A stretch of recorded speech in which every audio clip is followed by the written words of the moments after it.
Next on America's Day at the Races, Friday action from Aqueduct heats up with some star power returning to South Ozone Park. Eclipse Award-winning rider Joel Rosario is back at the Big Apple for a return ride on undefeated filly Maple Leaf Mel. She'll make her 3-year-old debut in today's Eastview. Are more good times ahead for Le Bon Tom, already a 3-time winner. She looks to add a 3rd stakes victory to the resume in that featured race. Meanwhile, in Hot Springs, Arkansas, Friday brings wet conditions to Oaklawn Park. In today's 8th on the card, after hitting the board in his last 2, can Kavad live up to his role as favorite and return to the winner's circle for the red-hot Chris Hartman barn? All that and more coming up on our Friday edition of America's Day at the Races. It's brought to you in part by America's Best Racing. For the love of the race, visit americasbestracing.net today. Good to have you with us on our FS2 coverage. You've joined us just in time for the start of the Late Pick 4 here in New York. Plenty of action still to come at Oaklawn. Greg Wolf alongside New York Racing Association handicapper Andy Serling. Good to see you. Good to see you as well. And good to see Joel Rosario back in New York. I agree, though. The bettors might not be happy. They've been kind of over-betting his horses so far, and he is not getting it done. But I don't know that that's necessarily his fault. He is riding a horse that'll be pretty tough to beat later today. 4 to 5 morning line for, his mount in that Eastview. That is Maple Leaf Mel, and she has shown a lot of talent in her first 2 starts. But you got to make that transition from 2 to 3, and we'll see how she does that today. Yeah, we haven't seen her since winning her 2nd race in 15 or 16 days up in Saratoga. This is a horse that ran an 80-plus buyer in her debut win before coming back a short time later and easily winning a stake in the slop on a New York Bred Showcase day up there. That race came up. They took a shot. Apparently, they're saying she didn't have anything major wrong with her. She's back pretty soon, so that seems to be the case. This is a very, very talented horse. She's also very fast, and I know you remember her debut particularly. Mm-hmm. I mean, she just waltzed around the racetrack. She took a lot of money that day, and she ran to it. Can she do it again? What can we expect her 3-year-old debut coming up? There is certainly one other 3-year-old filly in this group who we touched on in the Open that looks like she can give her a stern challenge in Le Bon Tom, who's a 3-time winner for Linda Rice. Yeah, I mean, I think the thing with Le Bon Tom is she's not going to win if Maple Leaf Mel is even the same horse that she was last year. And if she builds on that, obviously she's almost impossible to beat. But if she's not quite ready, she needs a race, maybe she's not the horse she was before, Le Bon Tom is no slouch. She ran 2nd as a heavy favorite last time. Horse who finished, I think, 4th in this race came back with a very good effort here last week. She's a dangerous player, but I think that she's going to have to hope that Maple Leaf Mel isn't the kind of horse we saw last summer. Well, she did meet Maple Leaf Mel once. That was in the slop in that Seeking the Annie, and she was no match for her on that occasion. Looks like she's become a different filly since that time. Yeah. Time to mature. And looking forward to seeing these two match up again. I agree. I'm just glad that Mel is back. I mean, we were talking last weekend with Downtown Mischief. She looks like she's going to be a heavy favorite for the Bowery. Well, we kind of forgot about this horse, and she had a way of coming back and reminding us, and we'll see if she reminds us once again in today's 7th race how good she can be. Yeah, we look forward to that. It's part of this Late Pick 4 that's getting underway here in just about 18 minutes or so.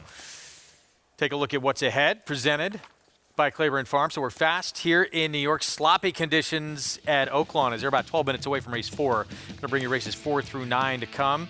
Late Pick 5 begins in that 5th race. So all that coming up, and of course you can play it all by getting signed up and started with Naira Bets. Hi, Jose Lascano. Here's the offer, $200 deposit match sign-up bonus. Promo code for new members, punch in bonus 200, and it is all yours. Bet any track, anywhere, anytime, right there at NairaBets.com. We're going to take a timeout. We will be back. We got the 5th coming up in New York, and at Oaklawn, we're approaching the 10-minute mark to post to race number 4, 5.5 furlong sprint, $10,000 maiden claiming race. Dancing Rocket, that is the 4 to 5 favorite. That 8 for the Tim Martin barn. Slight drop down in class. We'll talk through this field when we come back.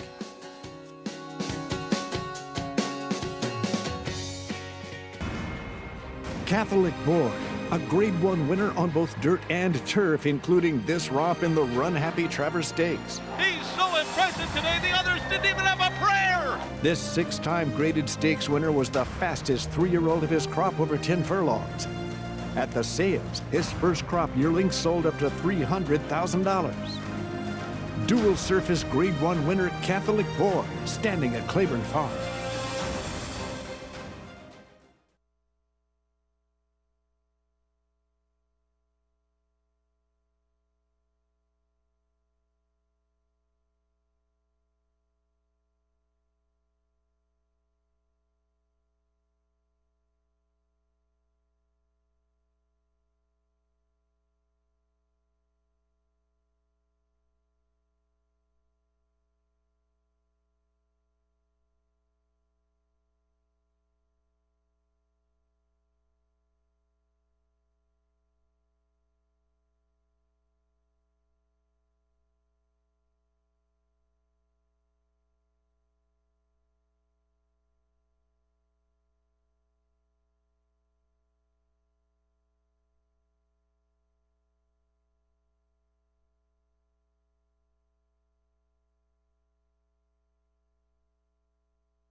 For over a century, the hallowed grounds of Claiborne Farm have housed iconic stallions and broodmares while also breeding and raising the game's next crop of racehorses. And behind all those horses are generations of professionals who care for the thoroughbred. At Claiborne, it's not uncommon to see employees who have worked in various capacities at the farm for several decades. My grandfather handled stallions here for 18 years. My father worked here for almost 27, so this is home. It's home. It's my second home. All of us are just like one big family. I was born and raised here. My father was the broodmare manager here for 40 years, so Claiborne is home. Me and Wesley are both here now. He's the broodmare manager. Well, actually, I grew up on Claiborne, so this is really all I've known, 40-some years. I took over the broodmare position in 2004, so I've seen approximately 17 foal crops come through the nursery, which is kind of behind us. You know, self-fulfilling to see their journey. I have to come over here to the other side of the farm sometimes to see horses that I'll just miss, you know, even though I'm on the yearling side. It's funny, you can recognize that horses remember you and that you had an effect and a good rapport with them and they like you, you know, and I never get tired of that feeling. It's really neat. James Sebastian started working at Claiborne in 1966. In 1971, he moved from yearlings to the broodmare division, delivering foals half the year. Sebastian estimates that he's delivered 10,000 foals during his night shift. You know, we have a very family atmosphere here. Obviously, Claiborne's been in our family for 4 generations. You have a lot of uncles and cousins and brothers that work here, and then they put out the word that, you know, this place is all right, they treat you right, they treat the horses right, so they want to come on board and have a family atmosphere. Very prideful of the people that put so much hard work and loyalty that helped us make Claiborne Farm what it is.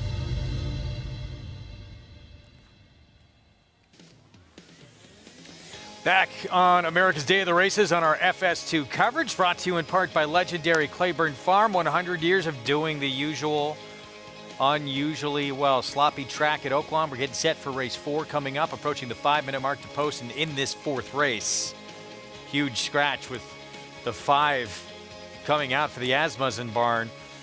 Let's check in with the post parade, and then we'll get to Paula Duca in a moment. Mo Down is going to kick things off here. Speed against better, you would think, at Delta Downs maiden special weight. I don't disagree, but I'm not betting this trainer with his horse he ships in. He's 2 for over 70 over the last 5 years.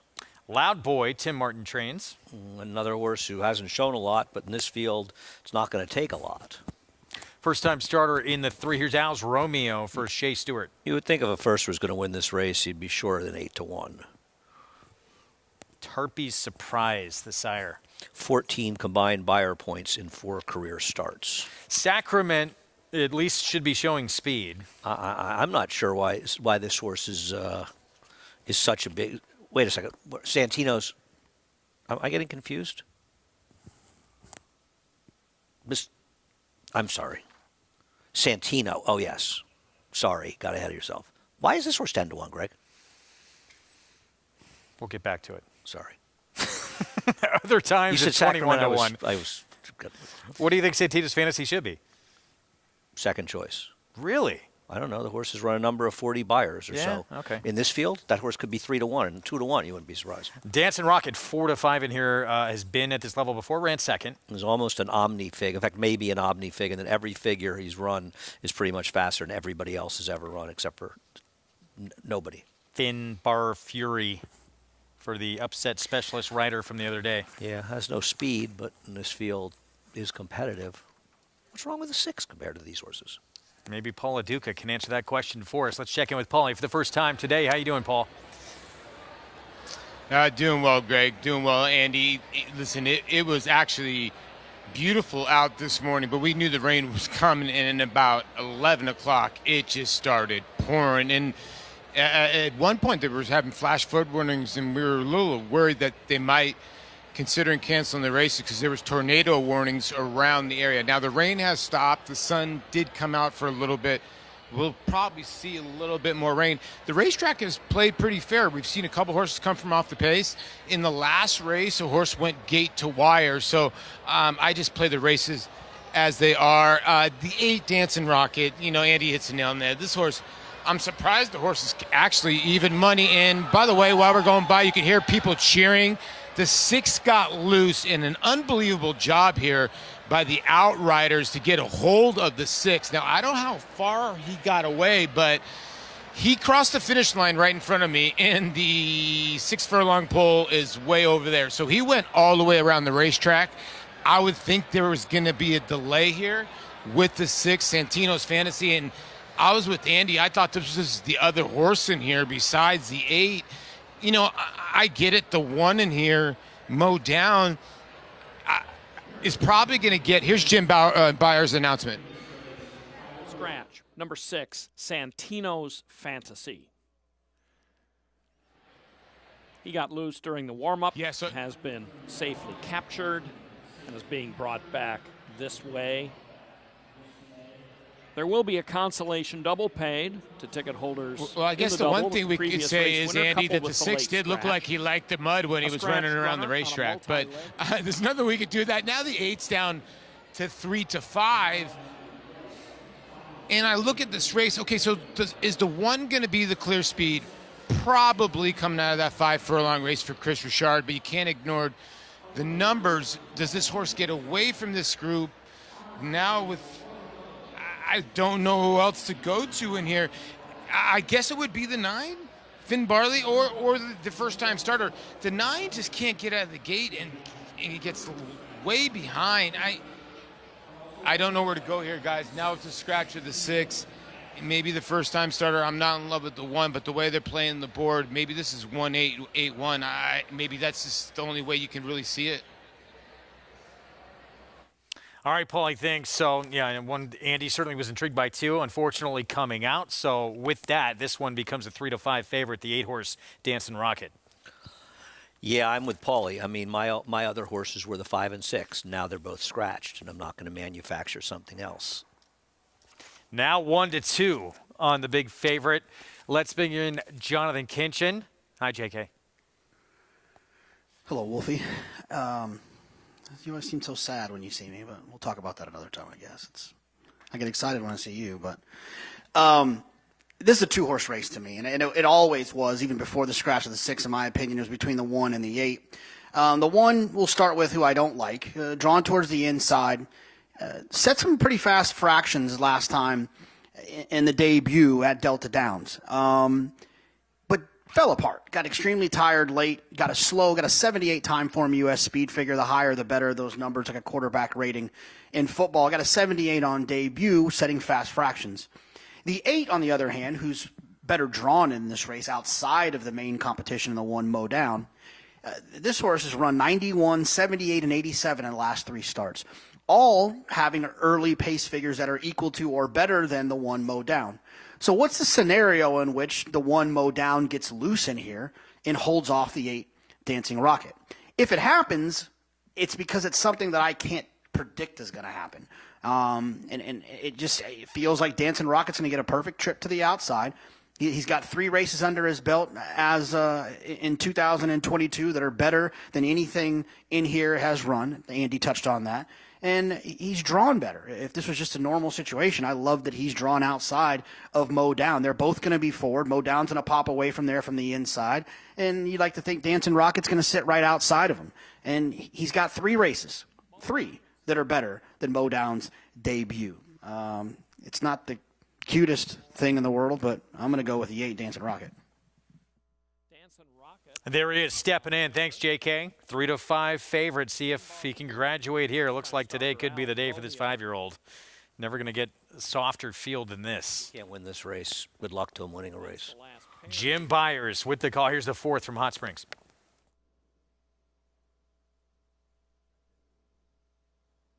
They're in the gate. And they're off. Right from the inside, Mo Down. Mo Down, laying it down early on here, leads the way to Dancing Rocket. Then comes Sacrament in 3rd, Loud Boy is 4th. First-time starter Al's Romeo, 5th. And chasing them into the turn, about 4 lengths off the lead. Then about an 8-length break to Other Times, and another 8 or 10 back to Finbar Fury. around the turn. Up on the outside, Dancing Rocket has gone to the lead here by a head to mow down. Here comes Al's Romeo. He's making a menacing move on the outside in the gold sleeves and a gap of some 4 back to Loud Boy. Sacramento's dropped back. They straighten away at the top of the stretch. Al's Romeo on the outside of Dancing Rocket. Al's Romeo a neck in front. Dancing Rocket to the inside. And up on the outside, Loud Boy. They move past mid-stretch. Al's Romeo has the lead here at 11-1 and is just putting them away. Al's Romeo, what a debut.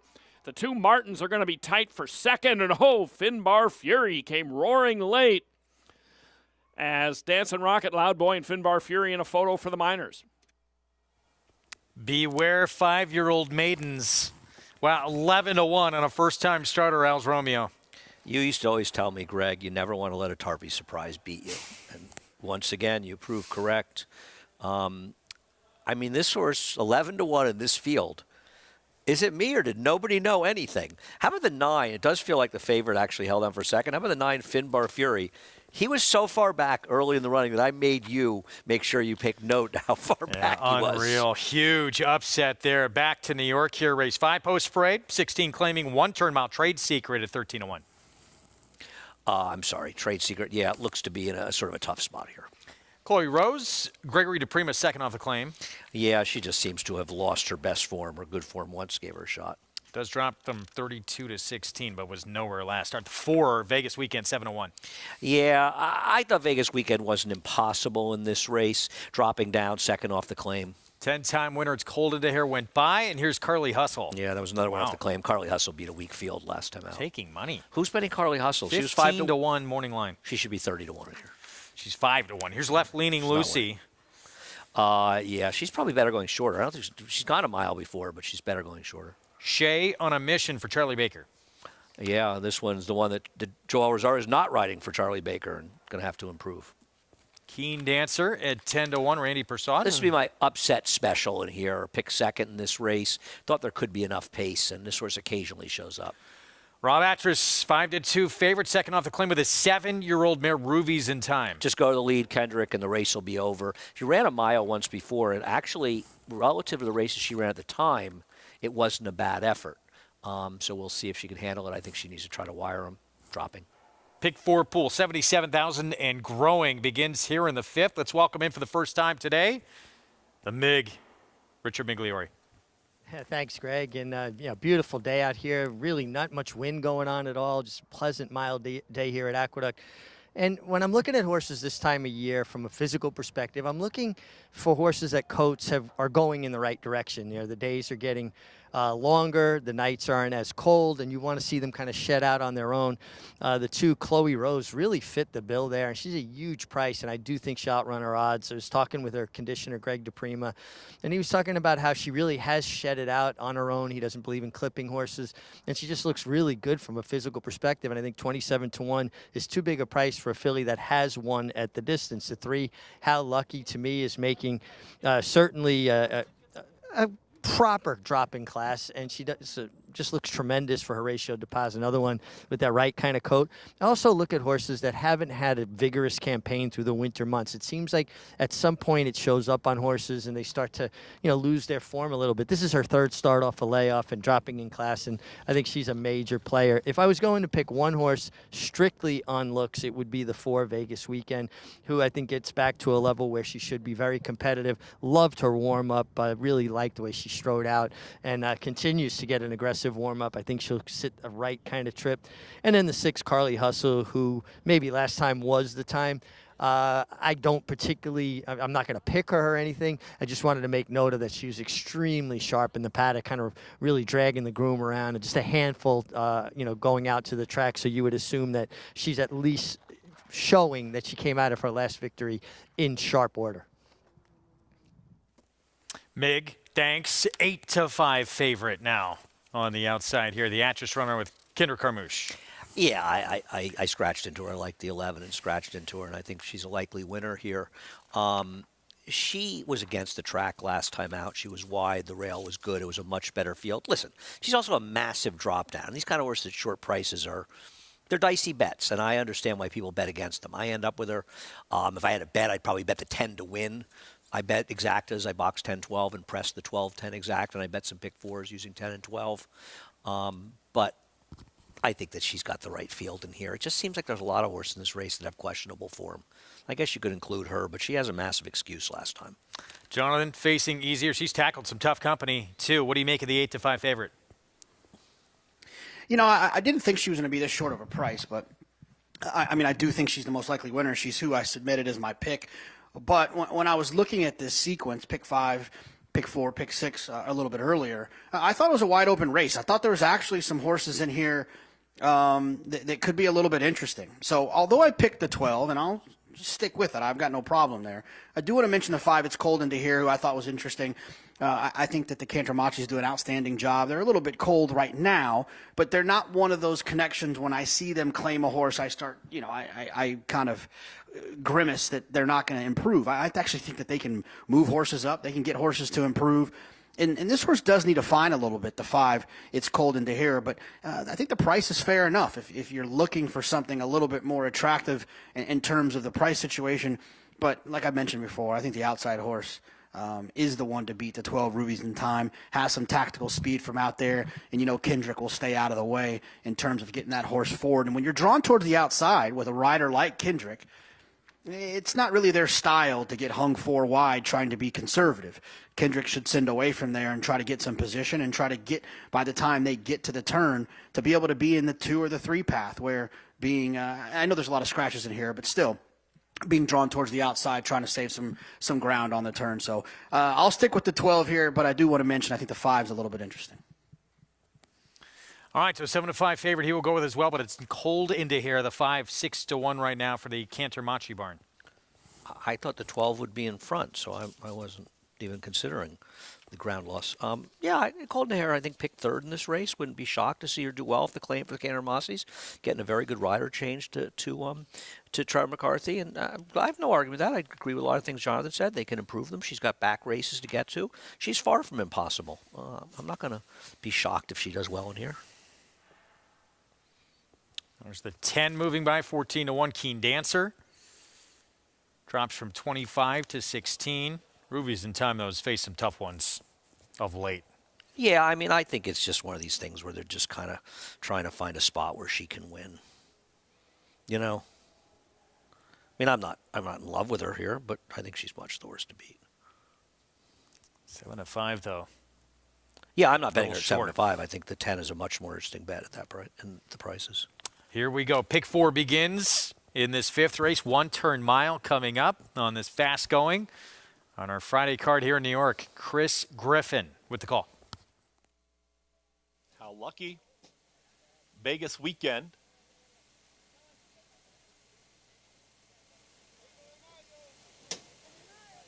Runners towards the outside as well. Keen Dancer. Rubies in Time.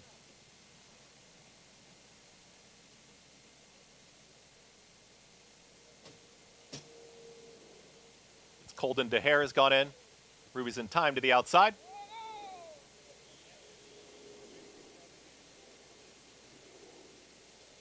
All in line. All set. And they're off. Bobble at the start for Left-Leaning Lucy. Rubies in Time has got early speed. Left-Leaning Lucy is in between horses right there as Rubies in Time is trying to cross over and gets rank here, is wrangled back in here, is trying to cross over, but no room down towards the inside as Trade Secret is going to move through at the rail. So will Chloe Rose. It's going to be Rubies in Time, a little tough to handle in the early stages. Trade Secret, they're now 1-2. Just off of them is Chloe Rose, gets passed by Vegas Weekend and the Red Cap, who now takes the 3rd spot. Losing some ground is It's Cold Into Hair, is now 4 off the lead, is followed by How Lucky to the inside, who's in 6th. They're followed by Carly Hustle, then the gray. That's Left-Leaning Lucy, the 2 at the back. Shay on a Mission and the trailer. Keen Dancer, Rubies in Time, is well out in the center of the racetrack, went 23. and 3 for an easy opening quarter mile here. And at even money, it's Ruby's In Time, who's got less than a half mile to go and is now 2.5 widening lengths in front. Vegas Weekend is in pursuit, has moved to the outside of Trade Secret, who's now back to third. Also trying to make up some ground is How Lucky is running past here. Chloe Rose, who's now in the 5th spot. Then comes It's Cold Into Hair, Left Leaning Lucy, Carly Hustle, Shay on a Mission, Keen Dancer still the trailer. Ruby's In Time is in command, but Vegas Weekend starts to move in a touch closer. 47 and 3 for that half mile time. Ruby's In Time trying to put it away. Vegas Weekend catching with every stride up on the outside here. Here comes Vegas Weekend to the outside of Ruby's In Time, and Vegas Weekend has taken the lead. It's Vegas Weekend who's now up by 2 widening lengths in the center of the racetrack. It's all Vegas Weekend. Vegas Weekend at 5-1 approaches the 16th pole, is all alone. It's going to be Vegas Weekend to win this one easily. Vegas Weekend gets it from the back. Keen Dancer up for second, then a photo. Trade Secret there with It's Cold Into Hair in 1 minute 42.28 seconds. Vegas Weekend 5-1. Things appeared to be going pretty good for Ruby's In Time and just had nothing in the stretch. No, I mean, it was an honest pace, to be fair. And when you consider the final time of 1:42 and 1/5 and 23 and 3 is very fast, but she was just awful. She just completely stopped in here. And Vegas Weekend, who was running against a more reasonable spot after being in super tough off the claim, gets it done. My bomb for second, got second. Unfortunately, not the horse I put on top at 17-1, Keen Dancer. Even money favorite beat to start this pick 4. And a 5-1 shot stepping up. Vegas Weekend, 6th win of this 5-year-old mare's career. Gustavo Rodriguez second off the claim with this runner. 5-1 over 17-1 for that exacta. Yeah, I guess if I had been smart and just decided the 10 was the try to get in the exacta, I probably could have hit it, but I thought the 12 was a very likely winner. I mean, even money was obviously a little ridiculous, but still, I'm not surprised that horse couldn't get the mile. Vegas Weekend, much the best. 4-10, 1-5 finish, 5-1 on your winner. Gonna take a time out. We'll have those prices coming up, but we have live coverage. Dubai World Cup Day starts tomorrow morning, 8 a.m. on our FS2 coverage. Country Grammar back to try and do it again with Frankie Dettori. Well, we see another flying dismount leap in the winner's circle.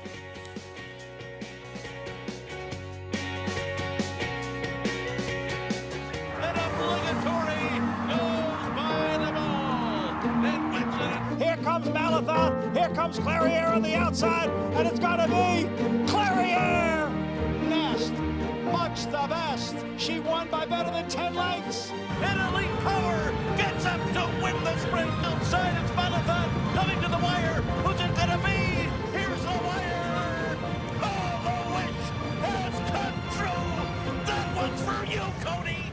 The Kentucky Derby Bankroll Builder is back at Naira Bets. Bet a $50 win bet on a selected Derby prep and get $20 for your Derby Bankroll, win or lose. Opt in each week to play at NairaBets.com. The Cross Country Pick 5 combines the best racing from New York with top races from around the country in one bet. Find it in your track menu and play every Saturday. Races are posted weekly at Naira.com/crosscountry.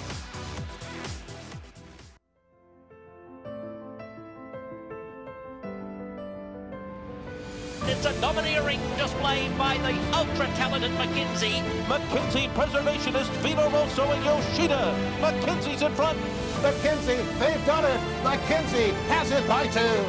It's McKenzie in a dominant performance. Pure class in the Malibu.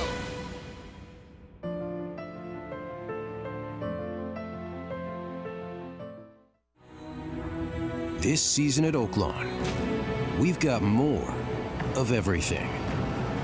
More of the top thoroughbreds in the world. More days of live racing. And the largest purses in our history. All at a completely reimagined Oaklawn. Come be a part of this historic season at Arkansas's only casino resort. Saturday, they're off and racing in Dubai with over $30 million in prize money on the line. Catch all the action, all the glory of Dubai World Cup Day, 8 a.m. to 1 p.m. Eastern on FS2.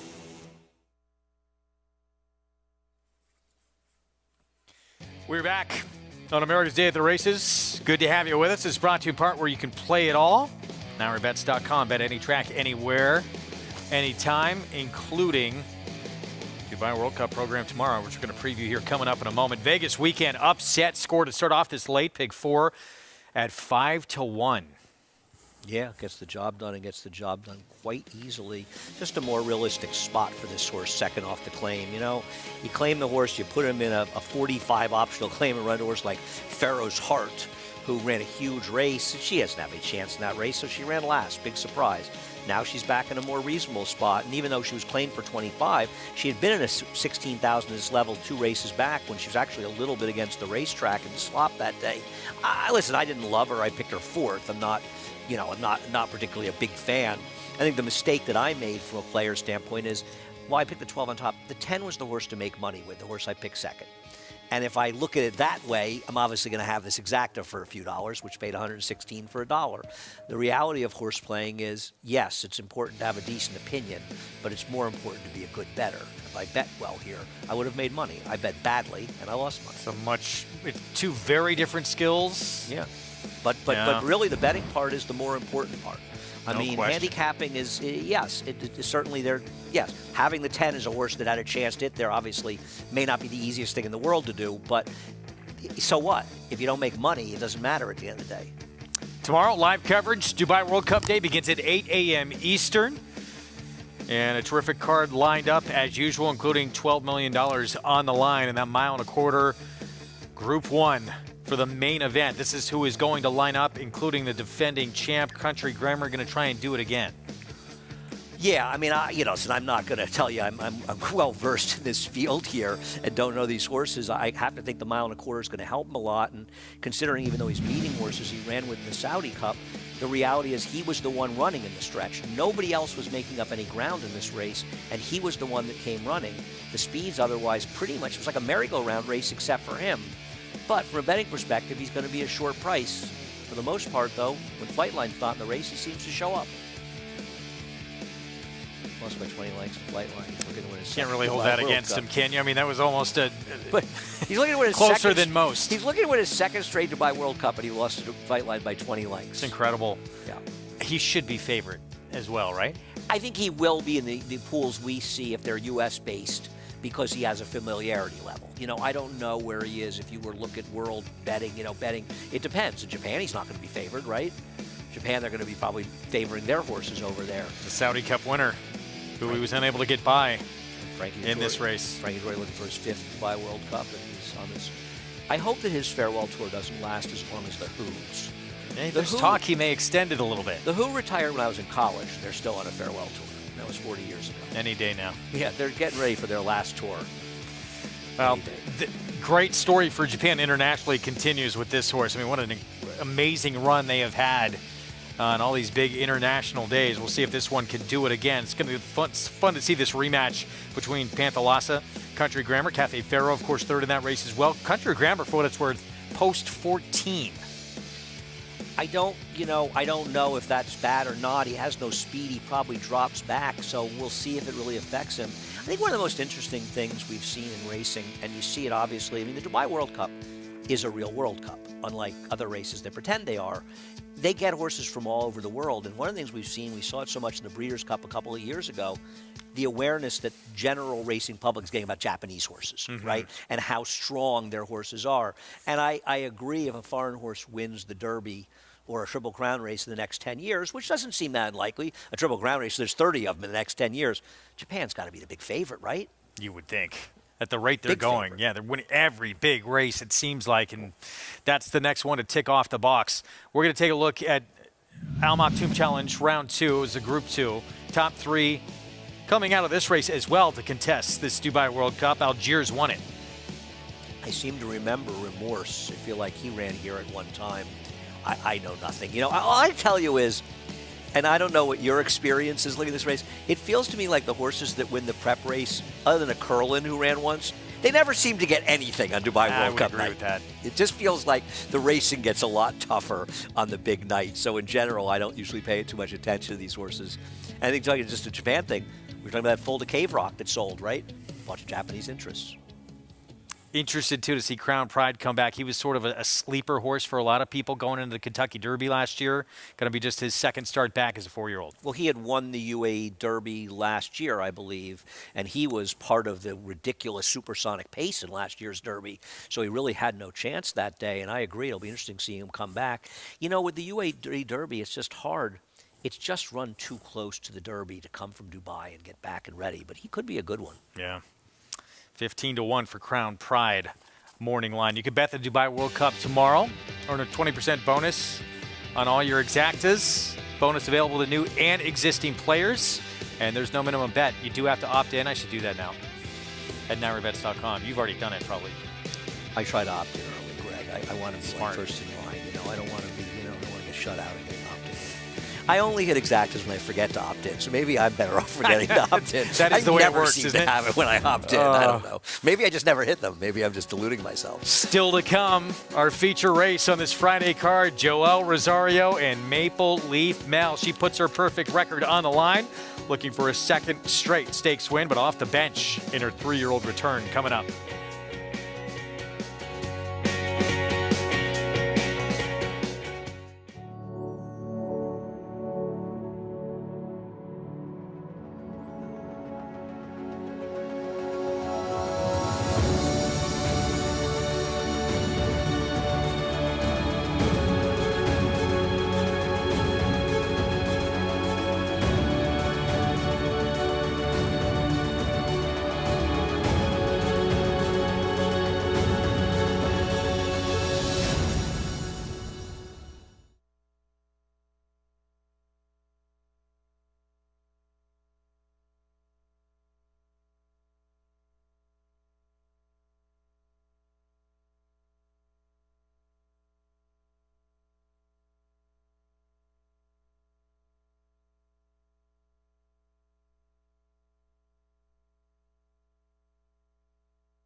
We're back on America's Day of the Races. We're up to the 5th here at Oaklawn, approaching the 4-minute mark to post. And this will kick off the late pick 5. Non-winners at 3 life, $10,000 claiming race, sprinting 6 furlongs. And here is Tropinka. Yeah, Tropinka's coming in from Prairie Meadows. Does have a reasonable win at Oaklawn, but probably not good enough. Next door, 15-1, Me Crescendo, 2 for 13 lifetime. Yeah, the recent form leaves a lot to be desired, but perhaps the drop down a little bit will help a little. Derby Day Lassie we'll see next, and a multiple winner who's coming off a win last time out. I don't really like this horse, but doesn't she feel like the potential controlling speed? She is, no question, going to be forward, probably the quickest in this group. Here's the 4 morning Twilight Asmussen with Isaac Castillo. Does drop down, second off a little bit of a layoff for Steve Asmussen. Has back races, but can she get to them? Tap me a text. Todd Fincher trains off since January 15th. Todd Fincher has not had much success shipping into Oaklawn Park, and this horse's good form is out of town. Here's Warm Beauty, big long shot with Chelsea Bailey. Just wish I could see something to recommend. I guess the best thing is second off an 8-month layoff. 2 for 17, has not hit the board the other 15 tries. Forever Home, the 7, Aaron Shorter trains. Thought this horse was extremely dangerous, could be relatively close, could work out a good trip. 2020 Redo, trained by Danny Pish. Another one that's second off a little bit of a freshening, would have to improve a little bit. The 9 likes to be forward, but that's going longer. Just Blinkers on. Also doesn't seem like a dirt horse, right? Seems like better on synthetic. And the favorite outside 5-2, there's put a bow on it for Robertino Diodoro. Well, Robertino Diodoro in a bit of a mess. How is he not the favorite? Improved, and you look at this horse, really improved, getting back to the better races, and slight move up in class, but just the horse to beat off the last race, right, Greg? No question. Let's take a look. Last time out, this was February 18th, and a third place finish at 18, better than 18.5 to 1. Yeah, I mean, that's the other thing, though. You got a Robertino Diodoro off the claim at 18 to 1 and ran well to be third. Now you have a much shorter price. Does get a positive rider switch to Christian Torres for the race, who's, once again having that terrific meet at Oaklawn Park. Let me ask you a question. Has Christian Torres been one of the biggest stories, other than Wayne Lucas's big meet? The kind of the way because I can't speak for you. I'd never heard of him until this year, basically. I mean, I heard of him, but it's been his coming out party, no question. He's been so impressive, yeah. Especially for a third-year jockey. I'm really looking forward to seeing how he does going forward in his career. Oh, and he's running away with the meet. He's been dominant right here. We'll see if he can add another one here on the favorite as we go to Paul LaDuca. Yeah, let's see if he does. It seems like I've interviewed him about 40 times. Andy is right. He's like, you sort of knew about Christian Torres, but he's really come out of nowhere. And not coming out of nowhere with just armchair rides. He's winning on 20-to-1 shots, gate to wire from all different barns. His timing is impeccable. He's just a tremendous athlete and tremendous kid too as well. And he's got a very, very positive attitude, and he's got the little bit of an edge that he wants to move forward. This race, guys, confusing to me because when you look at the 10 on the outside, yeah, the horse to beat. The only 2 wins this horse has on her resume were both at 3-5. So then do you go with caution there at 5-2 for Diodoro? I know it's a hot barn with Christian Torres. They're starting to get closer in price, but I was in agreement with Andy. Forever Home, the 7. Saez to Bejarano. You could say it's an even rider switch, maybe a little bit above. Obviously, Rafael's having a decent meet, but this horse has got some figures to go to. They're not bad. Now, when you do look at the 7 and 10, the 7 has not run on a wet track. A lot of these haven't.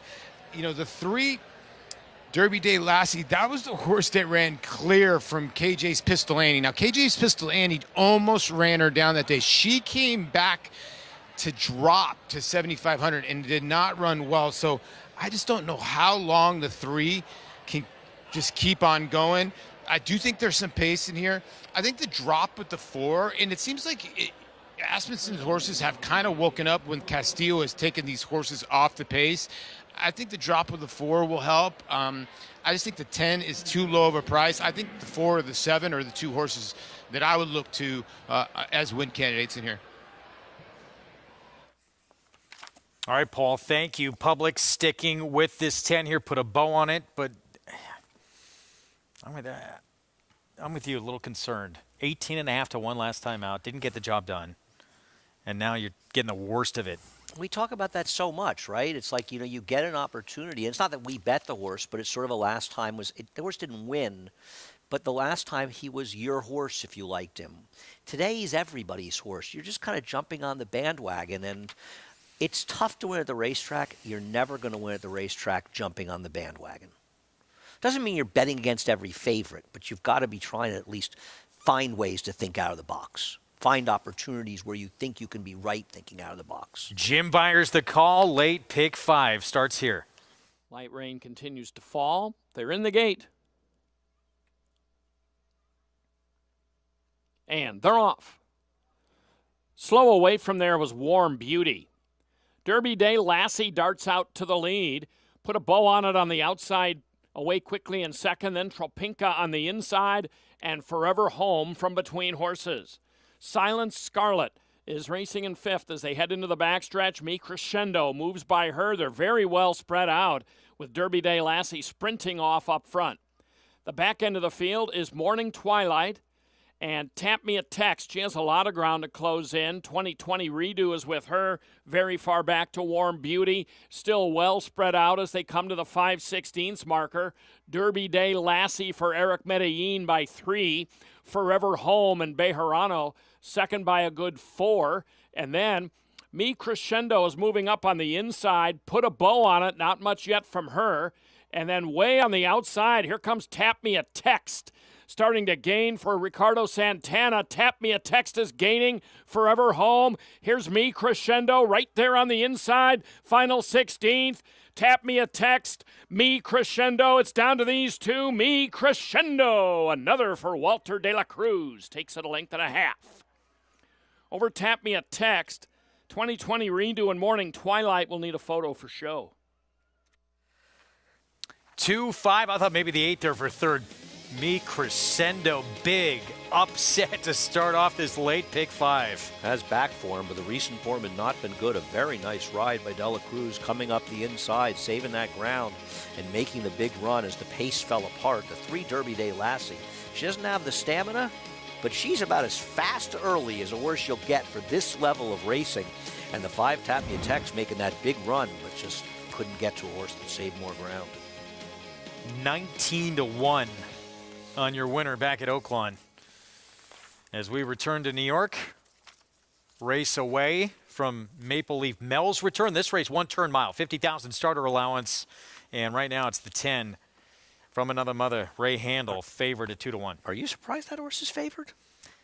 I did think that was the horse to beat, but I thought there were a lot of ways to go in here. Oh, okay. I wasn't a big fan of that horse. I think the 1A is supposed to be favored in this race, and she's actually the third choice, sort of co-third choice with Mandatory. I misread this race at least from that standpoint. I thought Colloquy was going to be tough too. The 2. Yeah. See, I like Mandatory. I thought Mandatory ran much better than Colloquy when Colloquy beat him last time. He did all the dirty work, and Colloquy just sort of got a perfect trip to pick up the pieces. So I preferred Mandatory. That's why I liked Mandatory.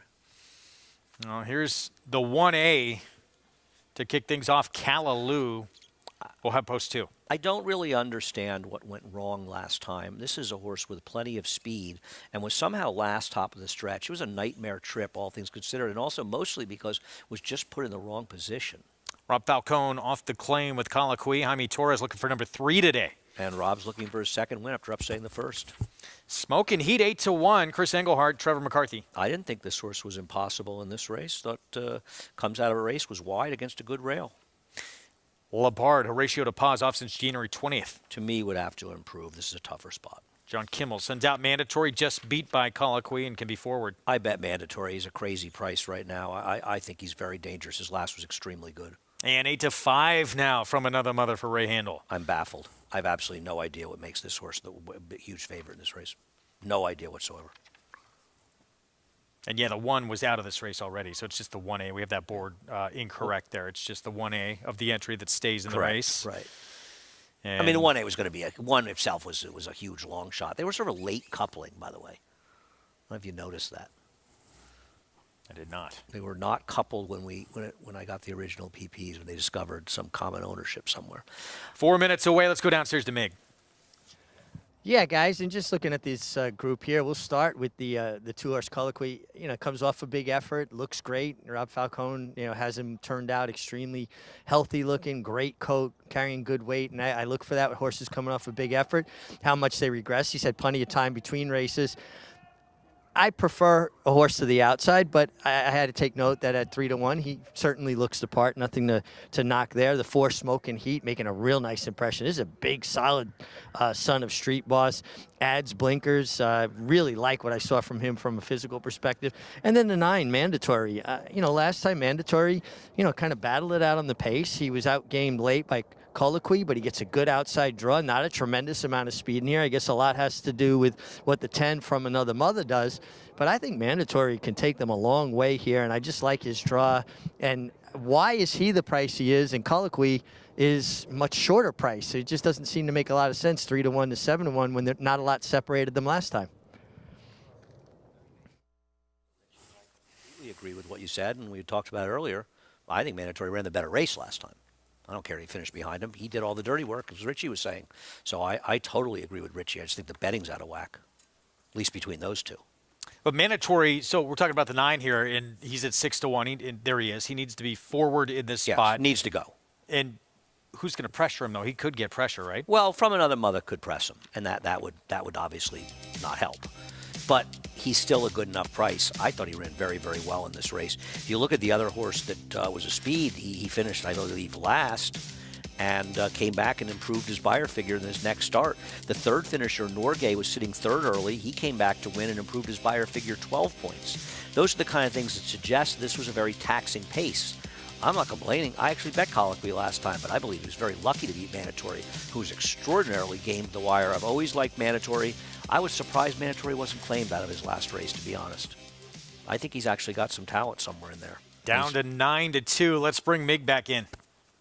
Yeah, guys, I just want to talk about what Andy was saying. From a tactical perspective with the 9 mandatory, you don't have much speed to your inside. The speed that could engage you is from your outside.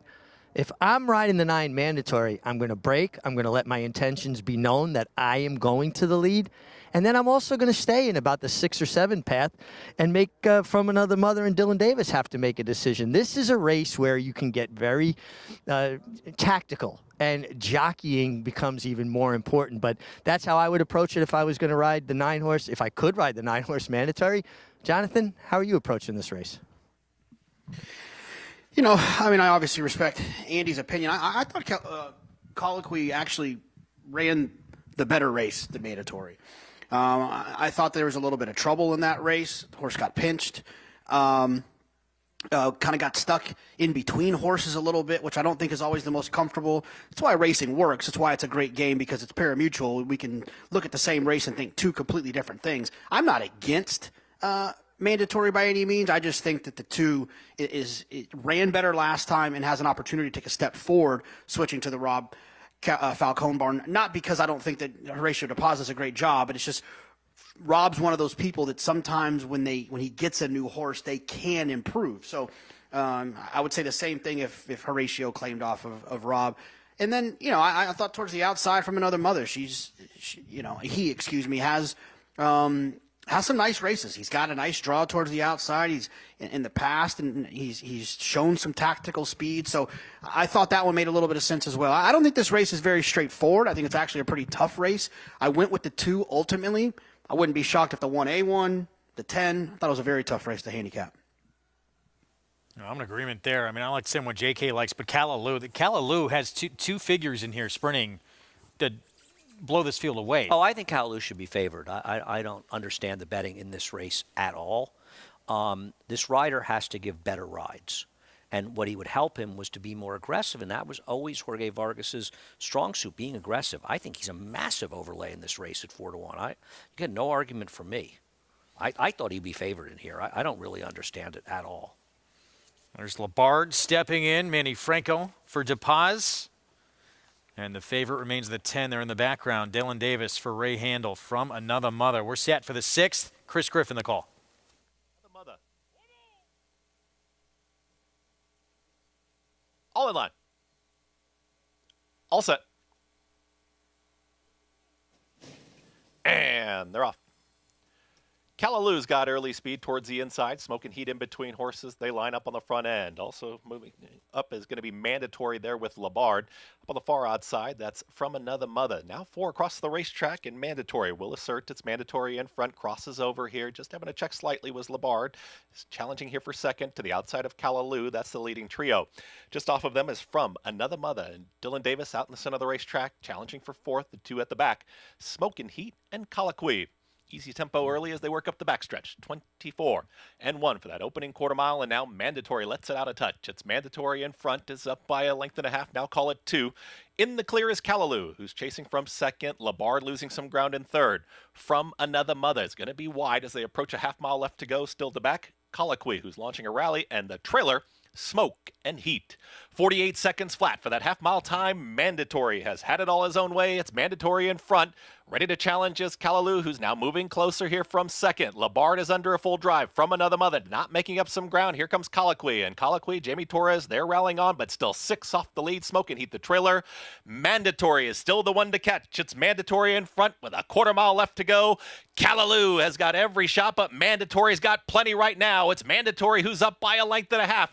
Callaloo now straightens up, and here comes Callaloo. Is going to try one more time after Mandatory. Mandatory for a final eighth of a mile, but Callaloo is getting closer now, and here comes Callaloo to push on by. Mandatory's back to second. Callaloo now a full length in front. Mandatory battles on.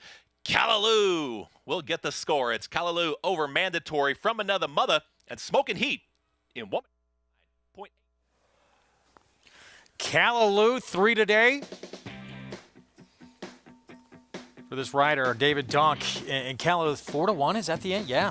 Listen, as I said it before the race, he should have been favored in this race. I picked the 9 Mandatory because I assumed he'd be a bigger price than Callaloo. He ended up 7-2, and Callaloo was 4-1.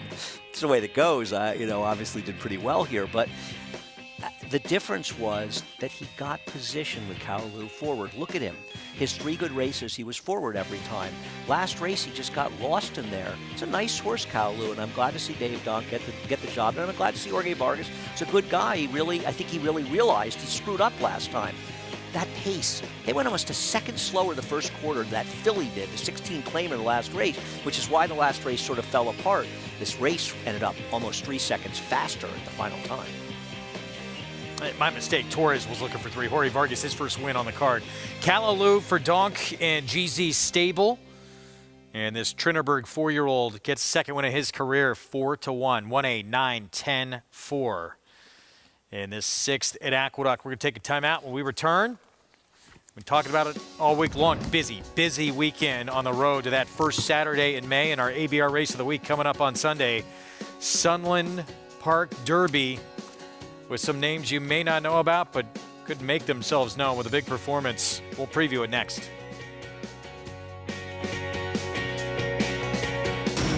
Every hair, every muscle, every contour, every pulse.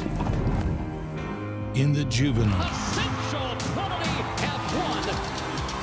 in the Belmont, Essential Quality has won the Belmont Stakes.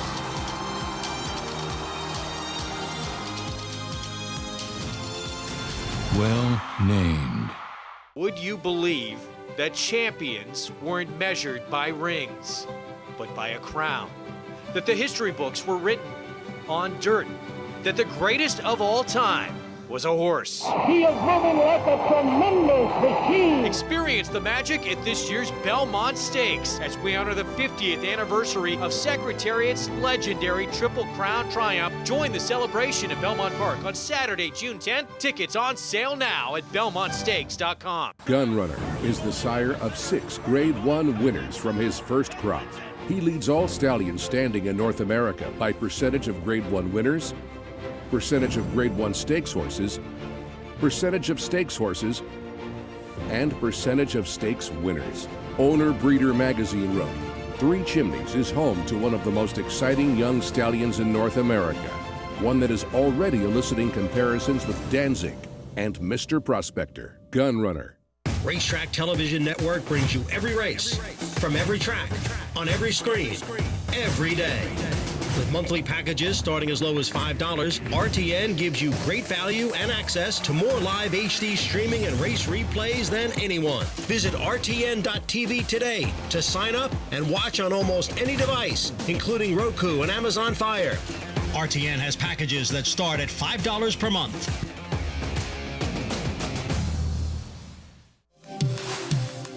This Sunday, Kentucky Derby and Oaks Points are on the line at Sunland Park.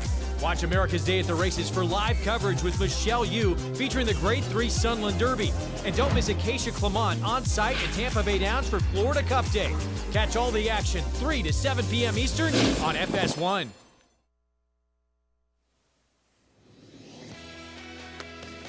We're back on America's Day of the Races on our FS2 coverage, brought to you in part by America's Best Racing for the love of the race. Visit americasbestracing.net. Today, race 6 here in New York. Callaloo comes and gets mandatory for the win. Jorge Vargas Jr. for David Donk. And knowing Jorge Vargas, who's one rider who I can tell you is never afraid to say, I blew it, because he's done it a few times after races, he probably thought after the last race, I'm a regressive rider. What was I doing being last with this horse early? And to be fair, he corrected that. And he got this horse into position early, and mandatory gets a little faint-hearted late. And he really, and I thought Romero Raj rode him tremendously today. He did everything right on this horse. I think Richie would agree as well. He established the lead. It wasn't fast. He just couldn't really finish the deal. He lost to a better horse. The only surprise is that Callaloo paid $10, not that he won the race, at least in my opinion. So an upset here, $10 what Callaloo returns for the victory. And a pick 3. Look at this. $551 for $1. Not that hard. I mean, it was nobody impossible. Not that I had it. I was smart enough to have it. The Eastview coming up next, and Maple Leaf Mel. She is back for her 3-year-old return, and she's got Joel Rosario in town to return for the ride as well. He's been on board for each of those first 2 victories.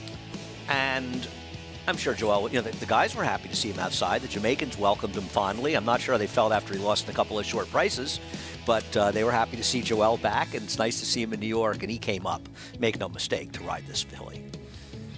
Going to be fun to see him in action. Le Bon Tom obviously looks like a major upset potential as we take a look at the upcoming road to the Kentucky Derby. Busy weekend. Part of our coverage tomorrow on World Cup Day. Sunday. Tomorrow, World Cup Day. Oh, I'm sorry. Yeah, that's all right. I don't know what I'm doing. I'm sorry. I should never correct you. I'm always wrong. No, please. I'm wrong plenty of times. UAE Derby we're going to take a look at. Should we have an argument of who's wrong more often between you and I? I'll take the over for both of us. Yes. Race 5, UAE Derby, 1 3/16 for this one for 3-year-olds. And this is, as you talked about last year, really intriguing winner came out of this race in Crown Pride. I agree. I think this is a race that will sometimes have some interesting horses in it at times. I just haven't. I'm going to throw out the winner of the UAE Derby. Any horses come out of the UAE Derby, I'm going to throw them out of the Derby until one of them runs a step. And it's just, we've all talked about it a million times. You could go to Dubai and come back and run fine, but 6 weeks later to come back, I get Coolmore wanting to take a shot. You got to really say about Coolmore. They understand taking shots on dirt. Look how it worked for Giants Causeway, narrowly beaten by Tisnow, and how it made him a better stallion. It made him more valuable to Stand America. They tried it with Galileo. It didn't work out, but they're not afraid to do it. And if they could ever get a Derby win, as they tried with Mendelssohn.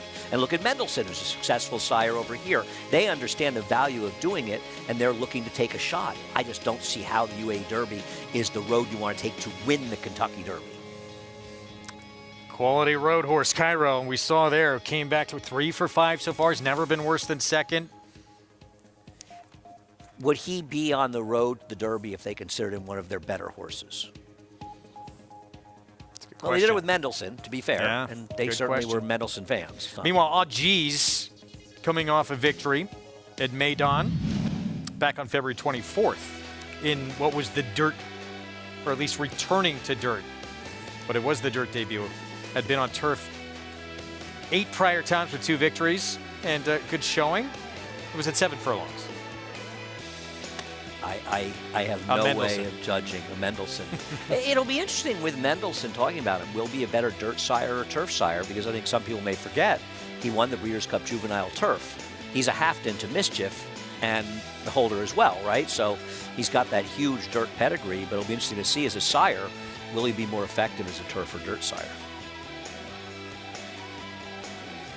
Who will establish themselves? UAE Derby again. That's race 5, 9:50 Eastern time. Part of our coverage that begins tomorrow on FS2 on Dubai World Cup Day at 8 a.m. Eastern.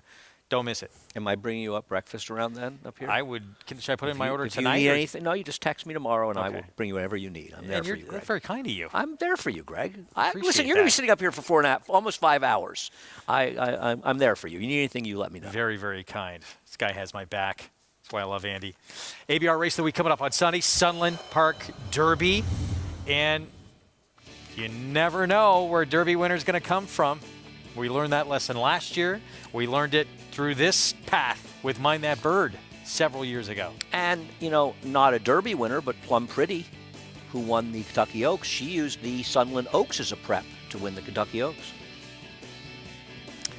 So Henry Q. Todd Fincher, this horse was impressive in the Mind That Bird Derby, 14 3/4 length win as a 4-5 favorite and got to lead every step of the way. Yeah, obviously the thing that concerns me about him is not his last race. His last race was terrific, and on its merits, it makes him extremely competitive against either of the other horses that'll get bet here. It's how much he improved going from Santa Anita to Sunland Park. That's what worries me, If he had better form at Santa Anita, you compare his Santa Anita form to the kind of form that Fort Bragg is bringing in and hard to figure, he's just not competitive. But on the surface of this race, he's a big player. 93 buyer in that victory. Obviously, he wants to do it on the front end. Low expectations, though. Looks like he wants to do it on the front end. One in Vermilion, another one that wants to be forward. Hard to figure is not that slow either. So it looks like quite a few that want the front. Here's one in Vermilion. How did he do that? They were 1-2 at Sunland in the stakes race last time out. Yeah, how did he do it? It was a slow race. I don't think there's any way you can make a case that One in Vermilion or How Do You Do It are good enough in this race, with all due respect. How did we do it? How did he do it? Was not competitive against slightly better horses. They're going to have to step up immeasurably to be competitive here. I think you would agree. I would, but you can see those steps.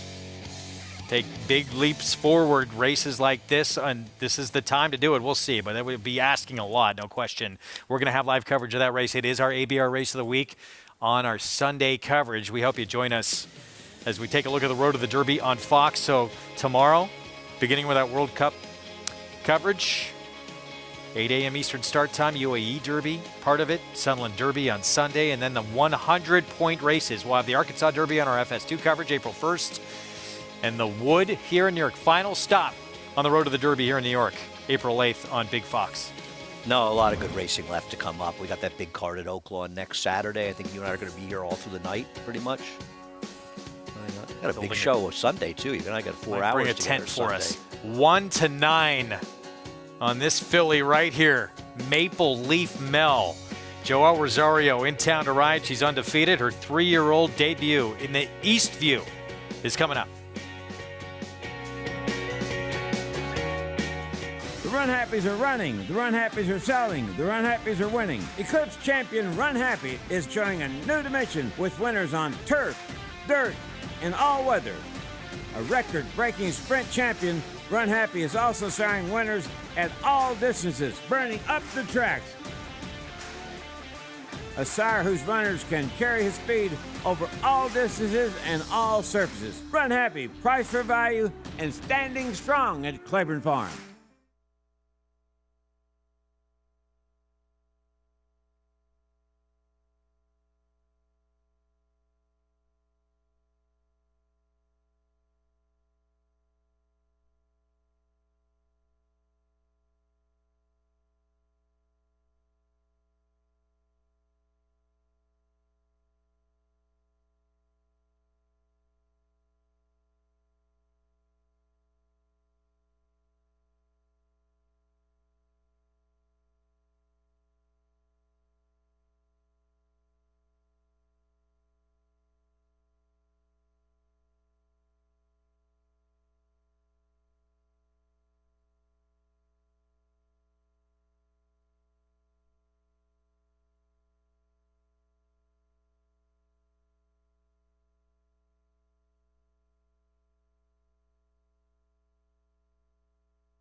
Back with you on America's Day at the Races on our FS2 coverage.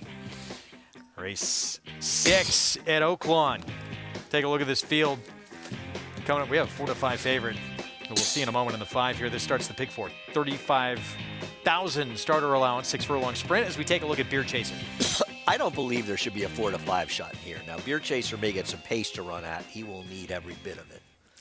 Joe Frazier, haven't seen him since September 19th. He's won his last 2. I saw him in Saratoga shortly before he passed Did you? away, actually. Yeah, I did. He walked by the box, said hi. I don't think he knew I was, but I knew he was. Couldn't fully extend a jab, right? He was an amazing. incredible fighter. Dark Timber at 9-2. Norm Cassie. See the speed in here? I'm not throwing any Norm Cassie horses out. Deflator for Robert Klein. Kelsey Har rides. Now this one would be a stretch. His connection struck with a monster number yesterday. Does have a win on a wet track too. Devil's Tower was the morning line favorite, now the odds-on favorite. Chris Hartman, Francisco Arrieta. I think he's way overbet at 4-5 in this race. There's plenty of speed in here, and he has shown the ability to rate, so he should be able to handle it. But I don't see where his giant edge is. I'm not saying he can't win, but this is crazy. He's won 2 in a row. He's 4 for 5 on a wet track too. Here's Stage Left, went by at 11-1. The 7, Cold as Hell. Why is Cold as Hell impossible in this race? He draws well towards the outside. He ran a big figure against Tougher on a sloppy track at Oaklawn. Jeez, I thought he made a lot of sense for the coach. 6-1. What, right? I just don't. I'm not again. I'm curious what Paul and I'm curious what Jonathan think about the 5 because I think this price is ludicrously low. And Devil's Tower odds on. Going to get, well, it's got even lower. 3-5 now on Devil's Tower. Somebody knows something that we don't know. Wouldn't be the We'll first get time. back to it. Hopefully get to hear from both those guys as we have our Eastview coming up in New York. You thought that was short. How about 1-9 on Maple Leaf Mel? Her return, she's the 4. Jeremiah Engelhardt, Joel Rosario. Let's go downstairs to Mig.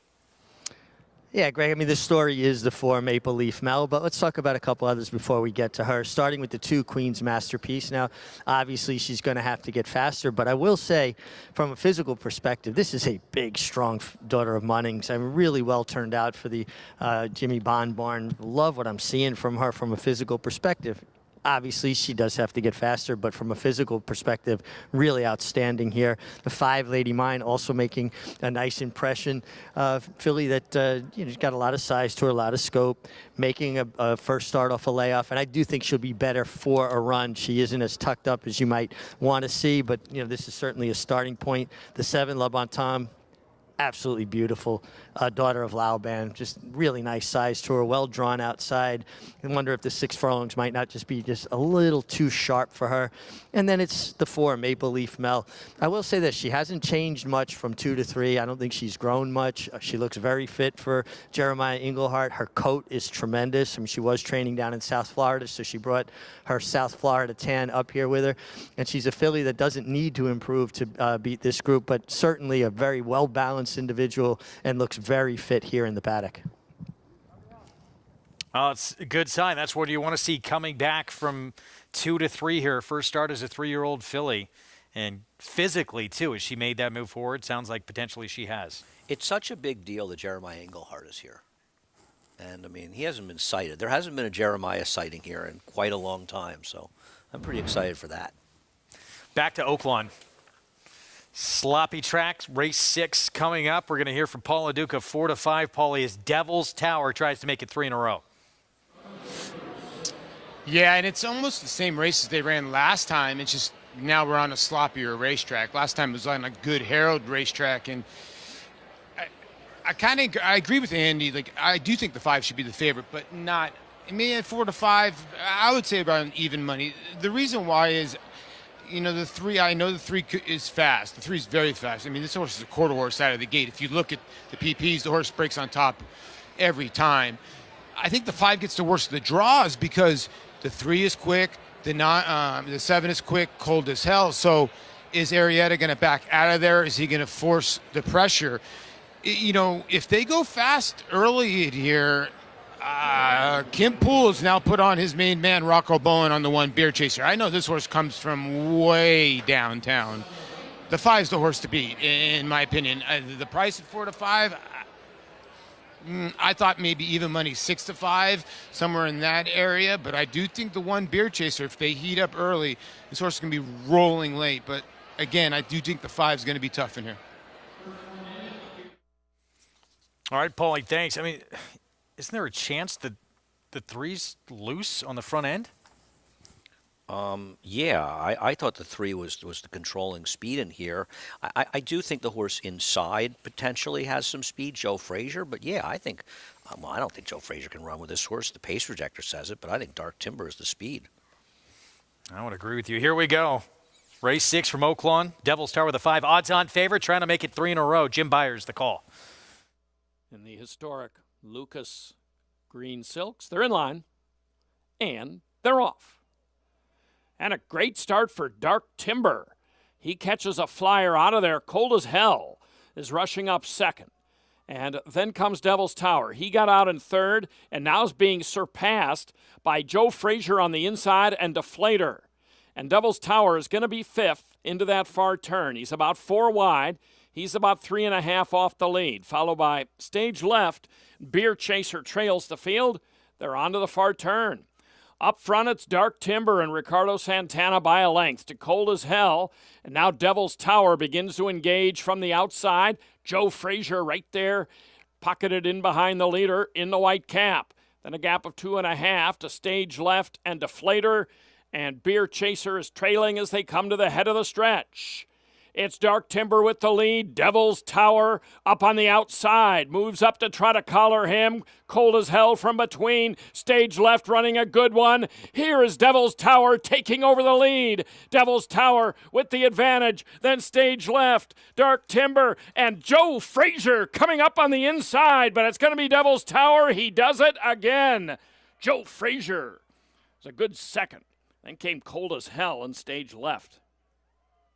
Devil's Tower, 3 in a row. Chris Hartman, this horse 7 for 11 at Oaklawn, 5 for 6 on and off track. Well, the money was right. This horse galloped, and Paulie basically kind of agreed more with the money than he agreed with me, and he was absolutely right. This horse was just best, but they can't keep a good man down. Joe Frazier could have counted himself. Yeah, he ran well. Race was for third, very close. You got the right side of it if you did like Devil's Tower. Floated up to 4 to 5. From 3 to 5 in the end. Back to New York. Eastview coming up. New York bred 3-year-old fillies in this 6 furlong sprint. 1 to 9 on Maple Leaf Mel. Is she that much better than Le Bon Tom? No. This is a bit of a ridiculous price. I mean, I think she's probably much the worst to beat, but not at this price. Here's Little Lindsay to kick things off at the post parade. Katie Davis rides for Dominic Schettino. Little Lindsay has been running competitively in stake races, but was blown out by LeBlone Tap 2 races back. She's not terrible, though. Queen's Masterpiece won first time out, then struggled in the slop against a good one. Yeah, she would be hard to make. I mean, she did improve from her first start to her second start, so that's probably a good sign, but she'd have to take another big step forward. Blinkers come off Security Code, big price with Manny Franco. I've tried Security Code too many times. I give up, but she does get a big rider change. Maybe I'm supposed to bet a 4-7-3 and 4 with 3-7. Second to Maple Leaf Mel in her debut, beat 5 lengths Saratoga. Here she is, back for her 3-year-old return, Maple Leaf Mel. Yeah, I mean, I'm not going to bet against her, and she's a super short price. I think she's an underlay, but she's very good. 50 to 1 Lady Mine. Second to the favorite in her race 2 back. Comes off a layoff. Dylan Davis on Banterra for Steve Asmussen. She's not bad. I mean, she's sort of probably the logical third likeliest winner here. A big price. And then Le Bon Tom, 3-time winner, 2 of them stakes. Yeah, we'll see. I mean, she's going to have to. She can win the race if the 4 doesn't run a race. I think if the 4 runs a race, I don't believe she can win.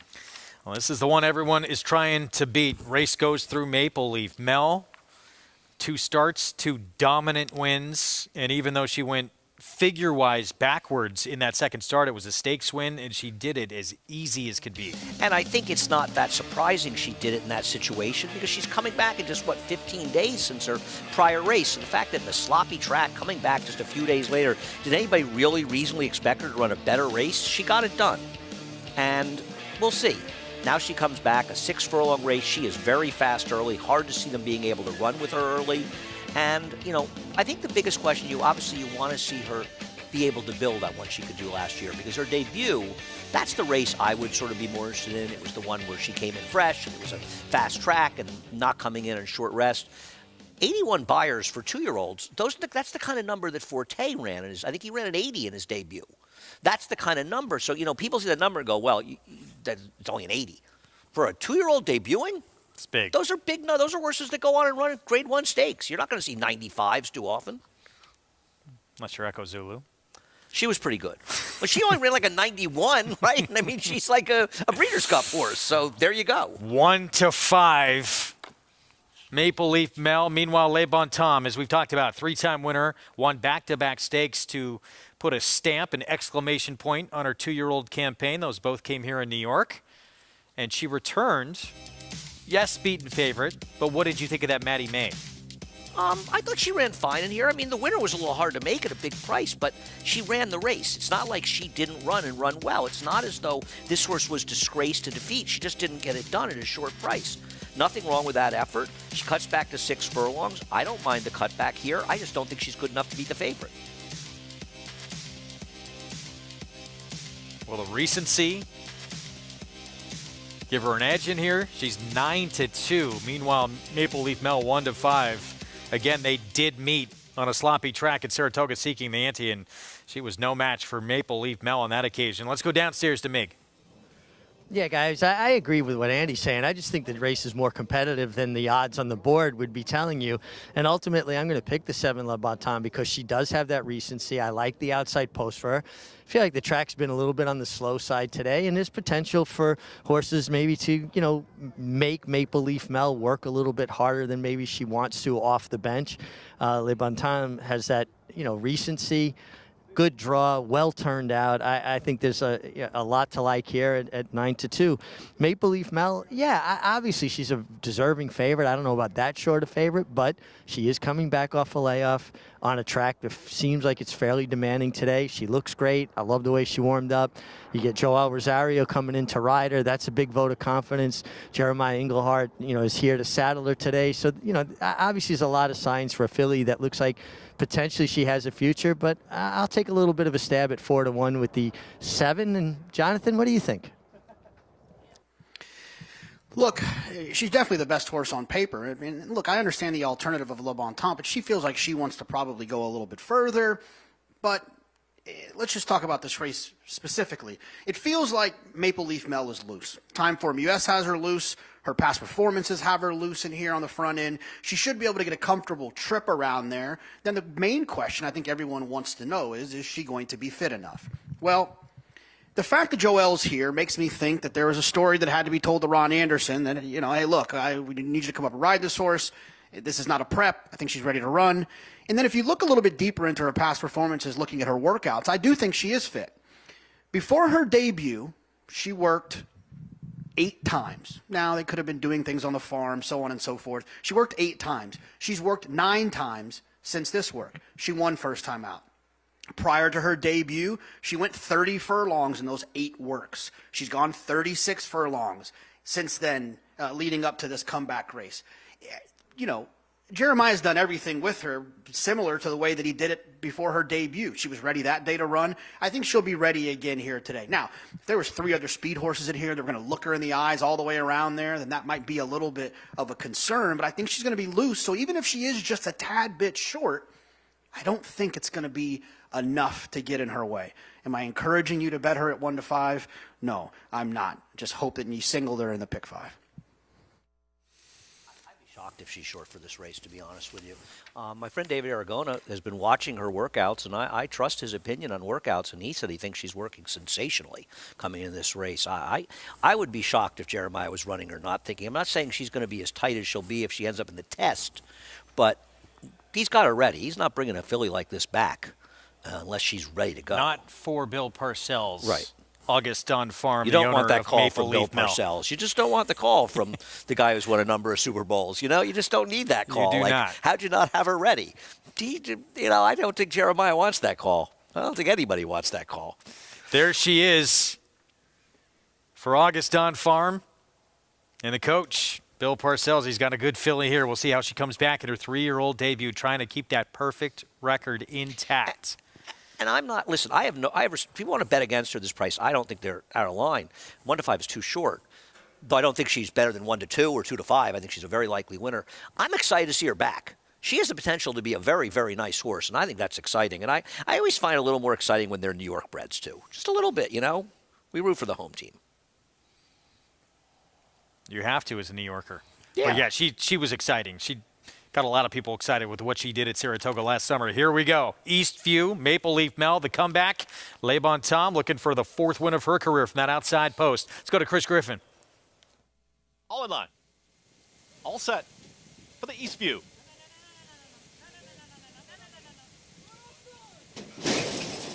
And they're off.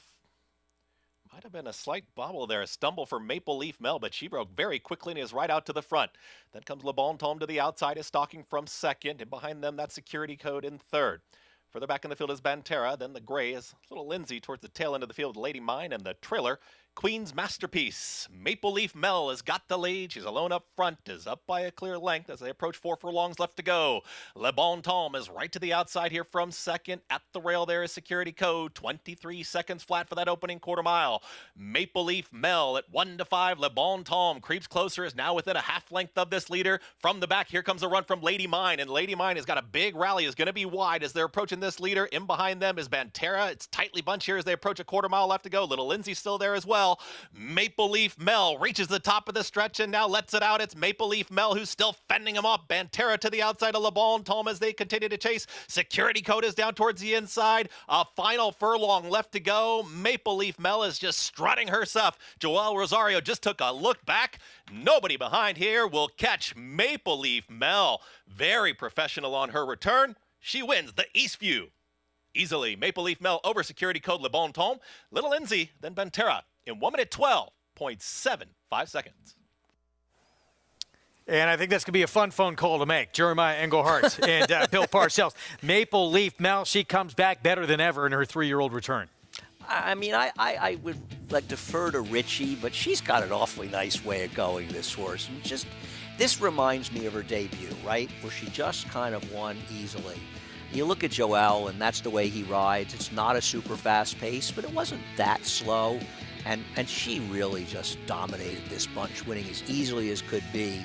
I got bad news for Downtown Mischief. She's got a little competition in the New York bred ranks. Looking forward to seeing these two meet up, right? No question. I would think I think off this performance, this is the one who's going to be the favorite. Yeah. I think, you're looking at, if you use connections, you look at a race like the Bowery, which is late in May, in a perfect world. And then, if things go well, you look at races like the Victory Ride early in July at Belmont, the Test, and the Prioress, because this filly, I think she's shown, and there he is. I don't know how he got to Aqueduct. It's been so long. Jeremiah Engelhardt in town for the win. It's a winning walk right there. It's exciting to see her back. She's really a nice filly. And it's got to feel great to have one like this in your barn, too. And to come back and make a statement like this off the bench. Absolutely. I don't care how well they're training. I don't care how talented you think they are. These are the kind of horses that make you lose sleep at night before they run. And I'm sure he is so relieved to see her run as well as she did. And I'm just thrilled to have her back. Maple Leaf Mel, impressive in her return. Now perfect 3 for 3. Now a 2-time stakes winner against New York bred company. And as you said, if she can keep moving forward, and this was the starting point for a 3-year-old season, open company in her near future. Oh, absolutely. Somebody's going to have to remind me who all the plethora of super fast 3-year-old fillies there are out there. This filly, you're only thinking about her for New York bred races because she qualifies for them and they're solid races. But when the racing gets more serious, she has every right to belong in those races. Maple Leaf Mel, much the best in the Eastview of the prices when we come back. Hopefully hear from the winning connections. Joel Rosario, this is what he came to New York for today. Well worth the trip.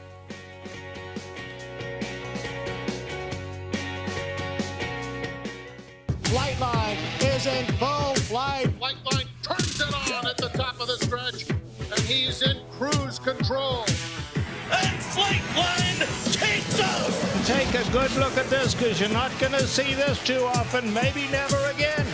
Flightline, 20 lengths clear. World-class racehorse, world-class performance at a world championship event.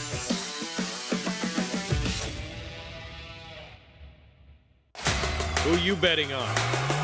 How about an app created specifically for horse racing?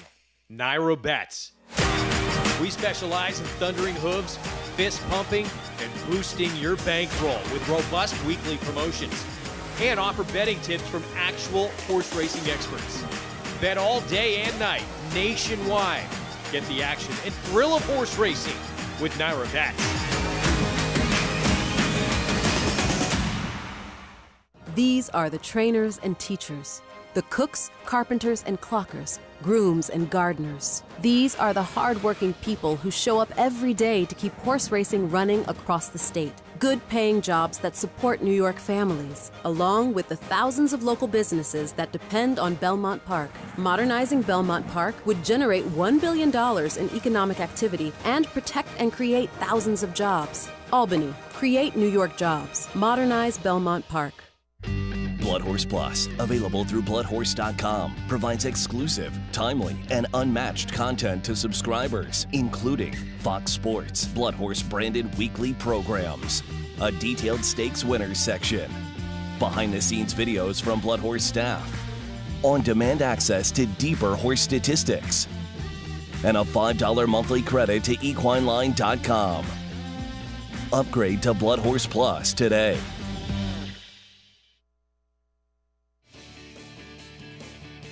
We are back on America's Day of the Races on our FS2 coverage. It's brought to you in part where you can play it all at Naira Bets. Go to nairabets.com, bet any track, anywhere, anytime. We just saw an impressive performance from a returning 3-year-old filly, Maple Leaf Mel. Now a perfect 3 for 3 in her career with 2 straight stakes wins. Our winner circle lead-in brought to you by Fasig-Tipton Digital, North America's #1 digital auction platform for thoroughbreds. Fasig-Tipton Digital, the newest from the oldest. Learn more at digital.fasig-tipton.com. Joel Rosario for Jeremiah Engelhardt and Bill Parcells, Auguston Farm. All upside ahead for this daughter of cross traffic. Let's go downstairs to Mig. Thanks, Greg. And I'm here with Jeremiah Engelhardt. Great job having her ready off the bench, Maya. How satisfying is it when they perform like that off the bench and win that easily? Yeah, no, very. Like I talked to you before the race, coming in here, there's always a question mark. Will she like the surface and everything else? But, Mel and the team have done a really good job with her down in Florida. I mean, I've only had to go down just a few times and check in on things. And, she came up here and she was well prepared. I was a little nervous at the top of the stretch, and then Joel was telling me as we were walking in the winter, so he goes, I had a lot of horse. And he just, shook the reins at her a couple times and she drew off. So that was a great way to start her back. As naturally fast as she is, Maya, she also is very relaxed doing it. Her ears were up. Does that give you a little bit of encouragement that she'll go further? I hope so. Coach and I have talked about trying to eventually get her to go a little further. I think gradually we'll try to do that. Whether we come back with something 7/8 next time after this race, we'll look and see what our options are from here. But I think gradually over time we wanted her to see if she can do the 1-turn mile or even a little further than that. So, if you had to try to pinpoint, and I know it's right after this race, let's say one major goal for the summer, would there be any in mind? Grade 1. Coach has never won a Grade 1, and he wants one. So I got to find one. And this is a special filly, and hopefully we can deliver that for him. Great job here. Congratulations. And guys, I think that gives you a little window into how hard it is to win Grade 1s. Here's a man who's won Super Bowls, hasn't gotten a Grade 1 yet. Not an easy thing to do, but might have the filly to do it in Maple Leaf Mel. Does Jeremiah know about the test? Jeremiah, the test. I'll text him and let him know. That's a Grade 1, right? I think the moment she opened up in the stretch, he started thinking that. He seemed a little confused there. I don't know what to say. Deep waters. I imagine the coach is thinking about the test, as he should. She's exciting. That was fun to watch. Is her comeback performance, and you got to think. Even yes, he had her ready. Yes, she's moved forward, but this is not the best she's going to be this year. No, of course not. You don't have them ready to their best race, but you're going to have them ready to run. And it was nice to see him give the credit to his crew down in Florida that got her ready for the race. And she came back ready to run, and she's kind of a push-button horse. Hopefully she continues to improve, and she has a right at this point to say she does belong, at least in the conversation, in the bigger races. Still another one to come. We'll get to it. Did you drink Sanka?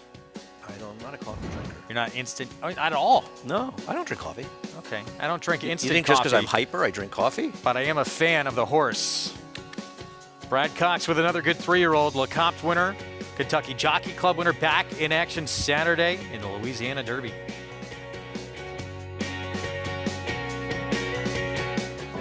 Tampa Bay Downs has a rich thoroughbred horse racing history in Florida dating back to 1926. Celebrities such as Babe Ruth, Jack Dempsey, and John Ringling all attended opening day.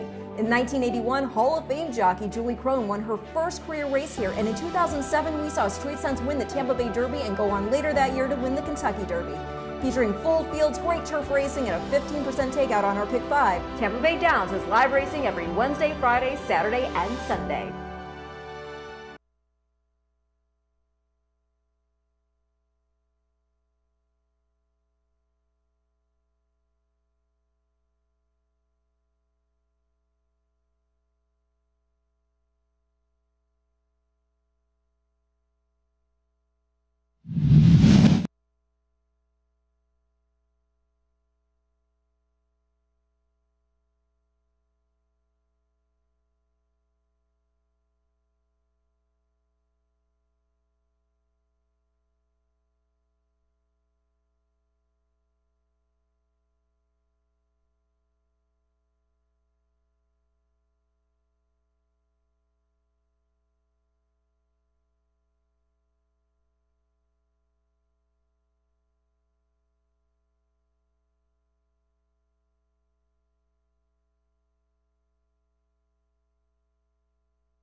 Back on America's Day of the Races on our Friday FS2 coverage on the eve of a very busy Saturday on the road to this year's Kentucky Derby and that Kentucky Derby trophy. Forte, the 2-year-old reigning champion, not only atop that list in points, but I think in most people's minds too with, well, the way he came back in the Fountain of Youth. Yeah, I mean, he's done it, right? He's delivered in the big races. He showed that he's a good horse still as a 3-year-old, as a 2-year-old, has room to move forward as they all do.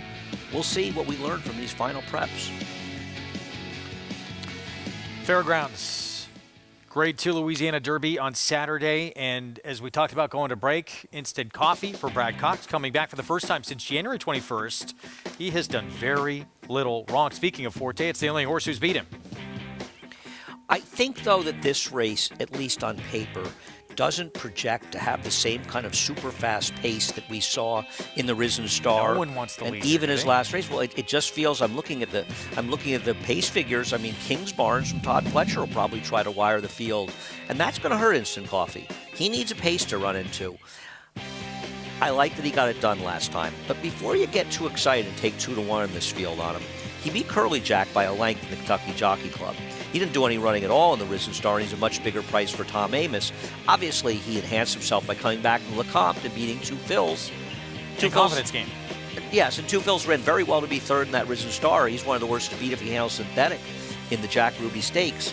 I just don't think he's a 2-1 in this race. I think the pace scenario is much different for him. I don't think he's run that fast, and I think there's many other options. I'm with you, and just to expand on that, it seems like Luis Saez is going to have to take him out of his game if he's going to be successful and put him more forward, doesn't it? I agree, and that's what concerns me. And you're taking a short price on a horse that the dynamics don't figure to be as optimal for him as they've been in his prior races. I'm not saying he's not a good horse, and I know you aren't either. I just think at 2-1 in this field, there might be better options here. Are we sure Disarm isn't good? Are we sure the Kingsbarn is an interesting horse as well? I want to take a much deeper look at this race. Yeah, strange. You got an 12-horse field that's going to line up, and very, very little in the way of any early pace.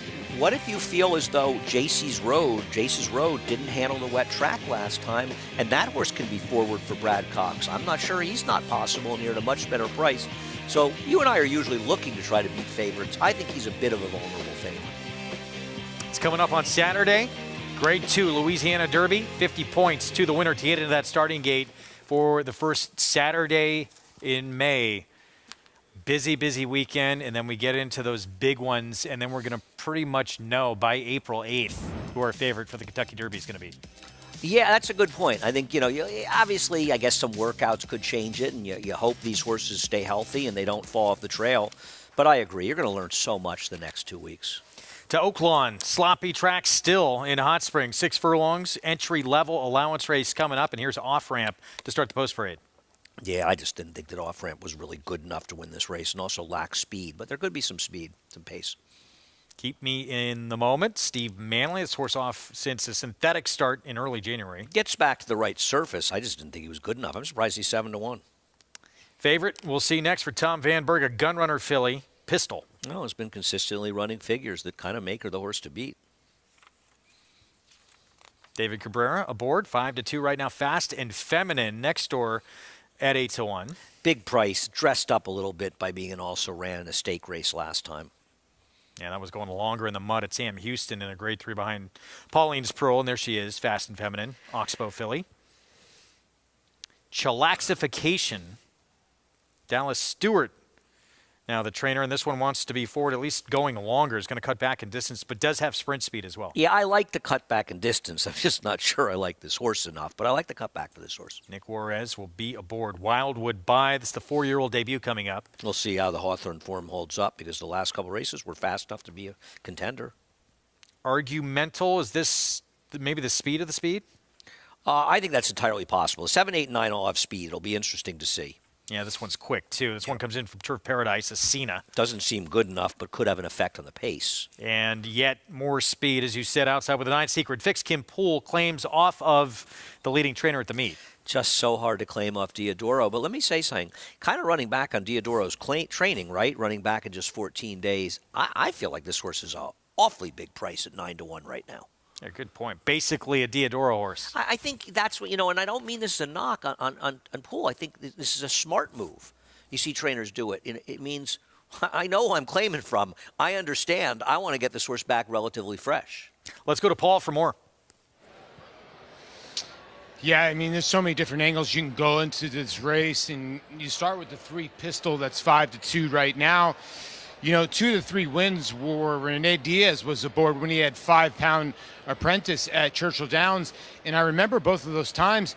I actually had her that day. She had a 12-pound weight break on the rest of the field, and she was able to get it done. So is she the horse to beat in here? I don't know. I mean, she's 0-2 over this racetrack. She's in very good form. I will say that. I mean, you can't knock her form. You look at the 4, who was 3-1 on the morning line for Travis Wales, Fast and Feminine for Randy Snipes. This has got to be the first horse I've seen Randy ship in here from Sam Houston. And a horse that does have some decent races to go to and does have a couple races on a wet surface. Chillaxification, and I would think he's going to show some speed. Does the 7 Argumental show some speed? I thought the 6 was going to be tough in here, Wildwood Bye. And the reason why is, I know the Hawthorne Farm has been kind of bit all over the place. I like the effort over the muddy racetrack going long. Scott Becker, the trainer of the 6, is a very sharp guy. He puts Francisco Arrieta aboard. This horse has not been seen in a while. And the horse had been working in Stickley, Illinois at Hawthorne. Why run here? Are we running for the purse or not? And, went right back to 6 furlongs, got left in the gate, and circled the field. I just think he's going to have this horse ready. At 3-1, I don't really love the price, JK, but I'm going to land on Wildwood Bye at 3-1. I'm hoping I'm going to get 7-2 to 4-1 by the end. Look, I thought this horse was taking some sneaky money. I mean, this horse hasn't run since December. The figure was a little bit low that day at Hawthorne. Shows up in here and goes off favored. I would say that's this horse could be 5-1, 6-1, and there'd be no problem with that. So I think that there is some money on the 6 that I think the 6 is going to run well. And I completely agree with Andy, and I promise I was going to say it too. He makes a phenomenal point. There is a problem when you claim from a leading trainer, from a trainer that does well in the claiming game. but it's less of a problem the faster you run the horse back. You're running off of that previous training. And so if you like the way the Secret Fix ran last time, I think it's safe to assume that you can get something similar to that. Maybe not the same, but similar. And I think Secret Fix should outrun the odds at 10-1. And then another horse I just wanted to mention out loud was the 8, Asina. A horse I think is going to appreciate cutting back from the 6.5 to the 6. If you look at the pace figures of that 6.5 furlong race, it suggests that this horse fits if the race were to have stopped at the 6 furlong pole, or at the 6 furlong mark of that race. Now, it's not an exact science, but you don't need an exact science when I'm telling you about a 17-1 shot that I think is going to outrun their odds, the 8, Asina. JK, thanks. And, yep, good point Andy brought up. JK concurs 9-1 on Secret Fix. As we take a look here at the 3, though, this is Pistol, 5-2 favorite. Meanwhile, we're going to take a look at Fast and Feminine, 8-1, next door the 4. Put together back-to-back wins, Remington and then Sam Houston in this performance on January 20th. Listen, this horse is 8-1. If you like this horse, you should bet the horse at 8-1. Having said that, for me as a handicapper, anytime you have meets where you get a lot of shippers, we talk about it in Saratoga, I think you want to pay attention. How do horses form from out-of-town tracks hold up? Seems some years in Saratoga we've had in the past, way back 20 years ago, Kentucky horses never used to win. Now we see them do very, very well. The competition's gotten much tougher. Things have gotten more on an even keel. I have noticed since we've been covering Oaklawn, particularly Remington Park, but also Sam Houston, that form just doesn't seem to hold up here. That doesn't mean, if you like the horse at 8-1, you should bet, but I would never bet this horse. 5-2, it's Pistol, the 3. I bet the 9. Who remains the favorite. Andy gave us the reasons. He likes Secret Fix. Kim Poole, who's had some incredible long shot winners early on in this meet. See if he can get it done here with a horse who was a 3-5 favorite last time out against non-winners of 3 claiming to step up here off the claim, off Diodoro. Let's go to Jim Byers for the call. Secret Fix. We'll wrap up the loading.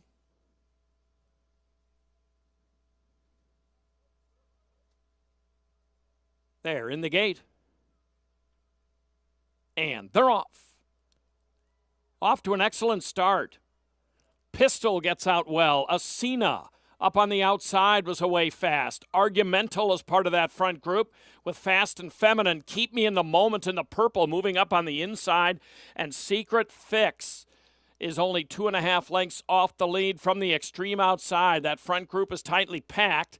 Then comes Chillaxification, and off-ramp is inside and about 6 lengths off the lead. Good break back to Wildwood Bye. Wildwood Bye is way back there as they race around that turn. Here is Asina, the Turf Paradise Invader, on the outside, and Keep Me in the Moment. Pistol is racing in third. Big break back. And it's Secret Fix who's raced into fourth. Argumental is way back there and floundering. Inside of her is Fast and Feminine. Outside of her is Off Ramp. And Asina and Tyler Bays have opened up on them as they move to the 16th marker. And she has a yawning advantage. And then to the inside, Keep Me in the Moment. Off Ramp coming on for a minor piece from between. And then Pistol, it's Asina by 6. Second was Off Ramp. Third was Pistol. Fourth was Keep Me in the Moment. Wow, Asina, whose 2 prior wins came at Canterbury in Minnesota last June with a win. Not to be confused with Asina with an ESC, ENA, that Bill Mott trained for Cigar's owner a number of years ago. But she looked like her out there. She's a tough horse to make on paper. 16-1. I'd like to be alive in this pick. Big numbers today. Pick 1, pick 2, pick anything. Wow. Back in New York. Race 8 to close out this Friday card. 6.5 furlong sprint New York bred 25 maiden claiming race. As we take a look at one of the main players, Flutie Flakes. Doug Flutie fans going to be all over this one. Jeremiah Engelhardt going to try and take this one as well. And a horse who debuted against Maiden Special took money in that race. It was at Finger Lakes. It didn't do any running at all, but in this field has to be considered interesting. Took that early money, gets Kenner Carmouche. I think there are real similarities between both the 4 Stormies in Style and the 6 Flutie Flakes, right? Both of them took money in their debuts. 4 good trainers. Both of them didn't do any running in their races.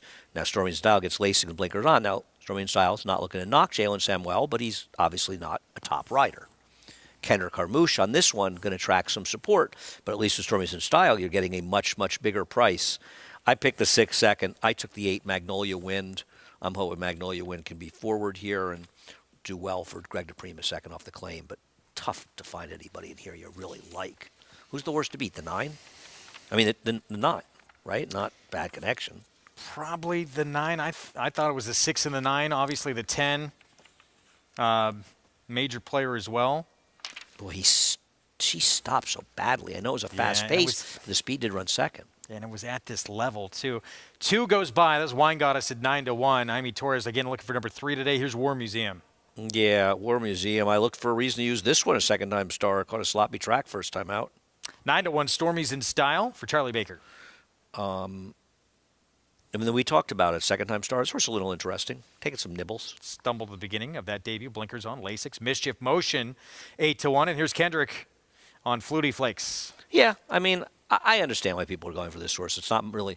I picked her second, not taking a short price, but she could easily win. Tough to endorse the 7 Virtual Beauty. I agree.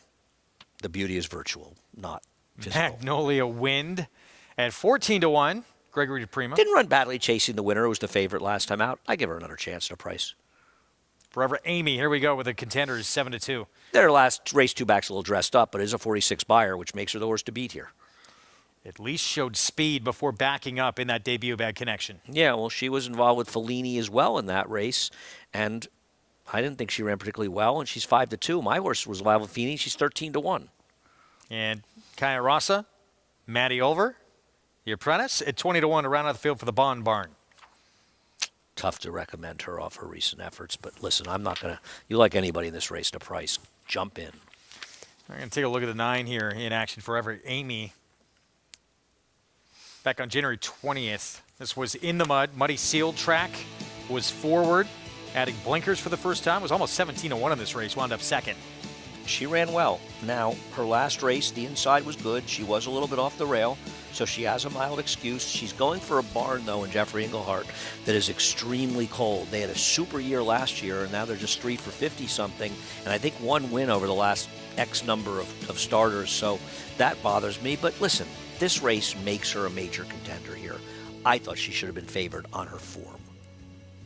What happened next time, though? Was against Tougher. It was jumping up to State Bred Maiden 40. Race kind of fell apart towards the end. She was outside. The rail was a better place to be. I think the other speeds were a pair of firsters. They did finish ahead of her, which I didn't like. Let's go down to Mig. Yeah, guys, big field here. I think a lot of different directions you can go. Let's talk about some of these horses from a physical perspective as well as some equipment. The 4 Stormies in Style gets blinkers on, and it's not just a blinker. It's a full cup extension blinker on the outside. Spoke with Charlie Baker, her conditioner, said after she stumbled in her first start, she was trying to bear out or run to the outside pretty much the rest of the trip. He's been training her with that extension blinker and more of a severe bit of Houghton bit to give the rider more control, and he says she's been straight in the mornings with that equipment. The trick with that kind of a blinker cup is you need horses to be able to make sure they see the break. Their head can't be turned at all. The eye with the without that blinker cup that's unhindered needs to be able to see the start. Otherwise, they have a tendency not to break that sharply. The 5 Mischief Motion, who will be my top selection. I think she stood out from a physical perspective. She has blinkers, but it's a very small cup, what we refer to as a cheater cup. Just kind of stops the horse looking directly behind them, if you will, worrying about what the rider's doing so much. The 6 Flutie Flakes looks good off the layoff. He's been training down at the training center in South Carolina, Webb Carroll's former place. Looks fit, looks good, very well turned out for Jeremiah Englehart, looking to round out this late double. The 8 horse Magnolia Wins, another one that from a physical perspective thought looked good. Philly Flash, good speed last time, and I do think she could take a step forward. And then the 11 horse Kairosa, named for a Tuscan blend of wine, actually an outstanding wine. And I know the Bonds must drink a lot of good wine because they name them after expensive wines for sure. She'd have to improve, though, guys, from that outside post position, but has gotten a big warm-up from Maddie Olver. I enjoy a nice Italian wine myself, Richie. I'm not crazy about the 11 horse, though. I'm not going to try to pronounce it. I'll mess it up. I thought the 9 Forever Amy was interesting from a pace figure standpoint. Drawn where she is, she feels like she could find the front or get very close to the front, get a nice, safe stalking trip. I thought she'd be a little bit better price. I thought they would kind of fall for the 10 Bad Connection here, and we'll see what they kind of end up going off at. I don't have the will pays in front of me, but if I do that thing where I talk really slow, I'll have them in front of me. They're right on top of each other. 560 and then double and 590. They're probably going to go off at the same price. Give me the 9 Forever Amy. Wish I was getting a little bit of a better price. I just can't with the 10 Bad Connection. The horse just didn't run very well after taking that much money, going off at almost 5-2. All right, Jonathan, public agree right now. Mild favorite at 3-1, the 9. If I'm going to bet a race like this, I'm taking a little bit of a price, and that's why I took the 8 here, because I think she's a little bit interesting. She has definitely not confirmed that she's not good enough to win this race, and at 12-1 with Magnolia Wind, and I think some people will see Joey Martinez riding, and they'll say, Martinez riding and saying, oh, I don't bet a lesser rider. I think sometimes you want the lesser riders in these races, right? When they More win, hungry. These are the races that they're going to win. I'm not saying the letter riders aren't trying, because they are trying, but it just feels like maybe they're sort of, that's the kind of races they're going to win. And you just get underlays when you get Kendrick, you get Dylan Davis, you get Manning these races. People gravitate to them. And it's horse racing, with all due respect. Big chance for Jeremiah Engelhardt, too, to take this late double with this one here. Flutie Flakes has Kendrick aboard. Did debut against an open, straight maiden group. It was at Finger Lakes. It was back in August. 3-year-old debut coming up. Not a good group. But they were better than this group, maybe. Chris Griffin, the call.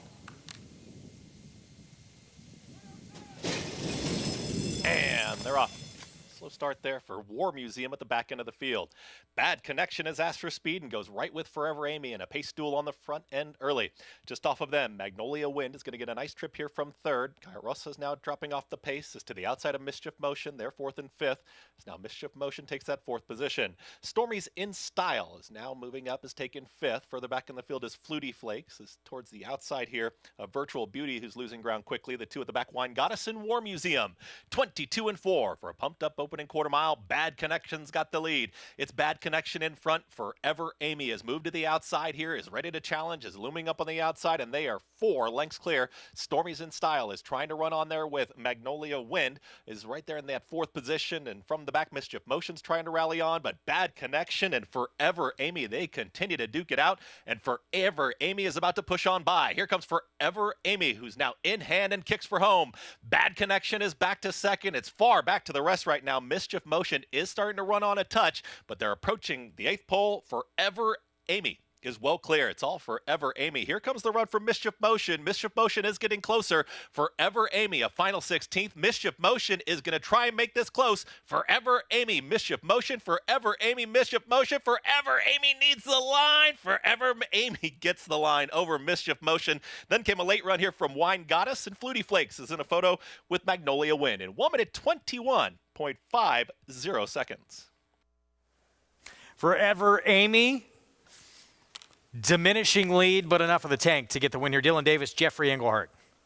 Yeah, they were flying up front. To put that into perspective from a timing standpoint, that first quarter was 0.29 seconds faster than what Mel did in the 7th race today. They were flying. She chased and she drew off. It's not surprising she got tired late, and Mischief Motion made a bit of a race of it in the late stages as they were moving up front. But she's a deserving winner of this race, as we have a Dylan Katie exacta there, and the 10 Bad Connections fast early. But she's not fast late. But that's a wicked, wicked pace for this quality of horse. And this horse hung on, chasing that pace. Some performance. 9.52 finish, 5-2, Forever Amy. Dylan Davis. Katie Davis second, who was making up all that ground late. And Wine Goddess checks in third. All that wine talk, and we didn't bring up Wine Goddess. No. We had wine gods on the show. We didn't have wine goddesses. We blew it, yeah. When Torres, who had a big afternoon, a couple of wins. So 5-2 on your winner to close out this Friday card. And in terms of our New York coverage, you're going to see us again on Sunday. You will see, yes, you will be doing a little Dubai tomorrow, but you and I will be back for a marathon show. You ready for it? You're doing some calisthenics, getting ready for that 4 hours. We're covering about 400 races on the show. I got a lot of prep to do tonight before I even get to that. We have a developing situation, by the way, in Hot Springs. It Some developed. weather. Yeah. Unfortunately, very severe weather as a result, canceling, it sounds like, the rest of the card. Let's go to Paula Duca for more. Well, I found out if I wasn't a baseball player, I would have came to Hot Springs, Arkansas to be a meteorologist, because if I would have said rain was going to be coming every day, I'd have been 50% right. Well, they canceled the card. There is severe thunderstorm warnings, multiple tornado warnings that are rolling into town. And right now it's coming down, and that's not even the heavy stuff. Now, to get to the pick fours and the pick fives, I was trying to listen to Jim Beyer. He was not given information. Now, I don't know in this jurisdiction, Greg and Andy, you guys might know more now. In the pick four, I don't know if it's going to go all, because it went to the first two. Hold on. Free program. No, he's not explaining it.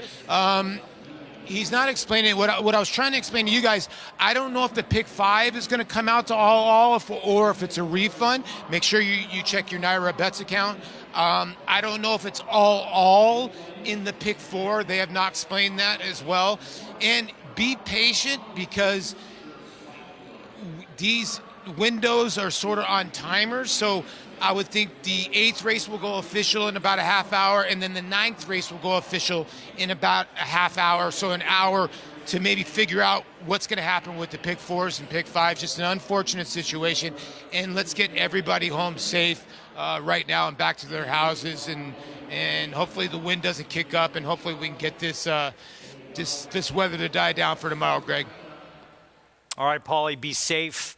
Don't like to see that, obviously. When all the riders, everyone on site at track, all the horses, to first and foremost get to safety, get out of that weather. And yes, check your accounts. I don't know how they play it out in terms of those multi-race sequences. It's just different rules and different, so we're not going to fool around with that, and hopefully it works out for you. And obviously, and it's interesting, this is the first cancellation of any races at Oaklawn this meet. Normally they lose a weekend or two. The track gets really cold, they freeze, and we've talked about it. I mean, they have been seriously unlucky with weather. It has been sloppy. Paulie mentioned 50% of the time. That seems like an under, doesn't it? Yeah. They've really had rough weather. We're going to take a timeout. We will be back for, I believe, what's going to be a final segment for us. So stick around. More America's Day at the races. Right after this, races 8 and 9 canceled in Hot Springs at Oaklawn Park because of severe weather. We'll be back.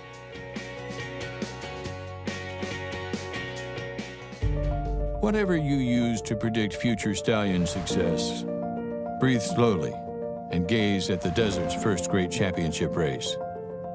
Curlin won it. So did Street Cry, Arrogate, and now, in a time even faster than Arrogate's, Mystic Guide. The cold hard fact is, after this, he was rated the best horse in the world. Mystic Guide. New to Darley. This season at Oaklawn, we've got more of everything. More of the top thoroughbreds in the world.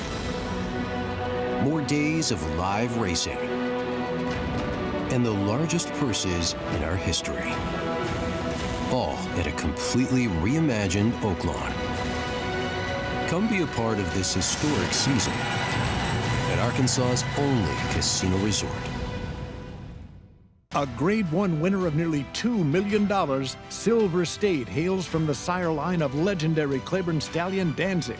And his second dam is full sister to Kentucky Derby winner Monarchos. After winning the Oaklawn Handicap, Silver State defeated Knicks Go in the Grade 1 Metropolitan Handicap. Now his first foals have arrived. Grade 1 winner Silver State, standing at Claiborne Farm. Racetrack Television Network brings you every race, from every track, on every screen, every day. With monthly packages starting as low as $5, RTN gives you great value and access to more live HD streaming and race replays than anyone. Visit RTN.tv today to sign up and watch on almost any device, including Roku and Amazon Fire.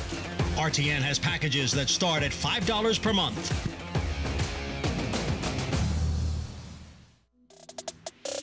Saturday, they're off and racing in Dubai with over $30 million in prize money on the line. Catch all the action, all the glory of Dubai World Cup Day, 8 a.m. to 1 p.m. Eastern on FS2. We're back on America's Day at the Races. For those just tuning in, program, of course, brought to you in part by Hillendale at Alapa. Good to have them as a sponsor. Races 8 and 9, final 2 on the card out in Hot Springs canceled due to severe weather. So it's going to be cutting our program short just a little bit. It's Dylan Davis who takes the nightcap. Meanwhile, here in New York on Forever Amy. Just holding off his sister, Katie. I tell you something. I'm impressed with Katie. She really rides well. Seriously. I mean, she's really the breadwinner in the family with Trevor, you know? I think it's a good thing for Trevor. He's got Katie there. Oh, we talked about Jackie, too, who rides tremendous. Yeah, no, but Katie and Trevor, I mean, I think the kids really the mother is really the earner in that family. They really light a fire under Trevor. They've all shown a lot of talent. It's a stakes win. It's over the winter. Heading towards the distaff coming up in a couple weeks. So the Davis Exacta, $14.70 for $1. Yes, Forever Amy. An deserved win for Forever Amy. I know it got close at the end, but that was a wicked pace they were setting up front. I mean, I thought both of these horses could sort of fall apart. 1,116 in the pick 5, the pick 6. Over 16,646. I didn't have it. Wasn't close. Could be a difficult one. I actually ran second the first leg. I would have the pick 4. Okay. Not that, I had the 7th winner was kind of easy. What are you doing tomorrow at 8 a.m.? Thinking of you while I'm sleeping. I'll be on for our Dubai World Cup Day coverage. It's going to be exciting. I'm looking forward to it, and I hope you are as well. It's going to be on FS2. 8 a.m. to 1 Eastern, and of course the big one, can Country Grammar go back-to-back?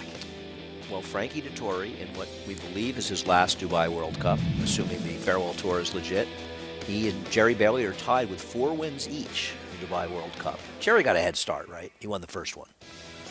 Frankie will be looking to break that tie, if not. Well, as you said, coming out of this for the Saudi Cup, Country Grammar really was the only horse making up ground in here and making things interesting. Yeah, I know he's going to be, I assume, the favorite, but isn't he kind of the worst to beat? I mean, if you look at this race, I like to look at races, from how they're run. And the first 4 of the first 5, they basically ran in place the whole way around the track. The only horse that made any significant ground up was Country Grammar, and he's really running at the end. And he does seem like a horse that gets better with more distance. He's looking to become the second horse to win back-to-back Dubai World Cups. Thunder Snow. Yeah. The other one. I know a guy who got him in the Derby. He's kind of a dope. He did not have a fun day in the Derby. He was acting a little crazy that day. Oh, yeah. Yeah, right. Oh, did he run? Or he was throwing up his head all over the place. He was a mess that day. But he became, obviously, an incredible runner. And see if Japan can continue to dominate on the international stage. And I think that's one of the biggest changes. I mean, I think a lot of people who follow foreign racing knew how good the Japanese runners have been for many years. But I think it really opened the eyes to a lot of people, the Breeders' Cup a couple of years ago, and now watching these races. And this race is a true World Cup. They get horses on that card from all over the world. That distaff winner, when that had that pace meltdown. I still can't figure it out. Oh. But she moved into it early. It's not like she got totally lucky. Meanwhile, Mach Challenge round 3. Top 3 coming out of this one. Salute the Soldier was the winner over Bendug.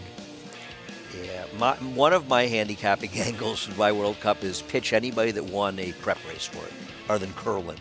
10 for 28 lifetime, 1.6 million in earnings for this German bred. Yeah, well, the first one is probably $500,000, right? It was. It's a mere bag of shells. I mean, they're running for, what are they running for, 12? It's nothing. If it was $1.2 million, it would be like a $50,000 race, right? A lot of money on the line in this race. We talked about a horse we're excited to see come back in Crown Pride. Second race back as a 4-year-old. Love to see that horse develop into what people thought he could potentially be going into last year's Kentucky Derby. He just got caught up in that suicidal pace last year. Can I go to the sprint real quick? You can go to wherever you want, Greg. I know how high you are on Gunite this year. I love Gunite. He wins tomorrow? I didn't look. Do you like him? I'm rooting for him. I just like Gunite. I think he's a really, really cool horse. He really is. And Yeah, I like him 6 furlongs I did not think was what he wanted to do. I'm not but sure. he's very good at 6 furlongs. You know what? I was so impressed the way he just kept going after Jack Christopher. I thought it was the Woody Stevens. I mean, he just kept fighting all the way to the wire. He's such a kind of a typical good Steve Asmussen horse. He just gets better and better all the time. And I think his last race showed you how good Elite Power was. He was also towards the inside. And I know some people that thought maybe you were better off outside of the Saudi Cup. So he might actually be better than his last race looks. Maybe. Coverage again. Dubai World Cup Day begins tomorrow morning, 8 a.m. Eastern on FS2. We hope to see you there for the big one. That's to close it all out with $12 million on the line. As Country Grammar going to look to go back-to-back for Bob Baffert. That's our next program. And then America's Day at the Races back on Sunday. Maple Leaf Mel, 3-year-old return to the races for Jeremiah Engelhart and Bill Parcells. August Dawn Farm, a winning one. She looked very good returning. She's now a perfect 3 for 3 in her career. Joel Rosario making a rare appearance in town to ride. Country Grammar, chance to have a rare double in one of the richest races run on the planet. That'll happen tomorrow on our Dubai World Cup coverage. We'll see you then.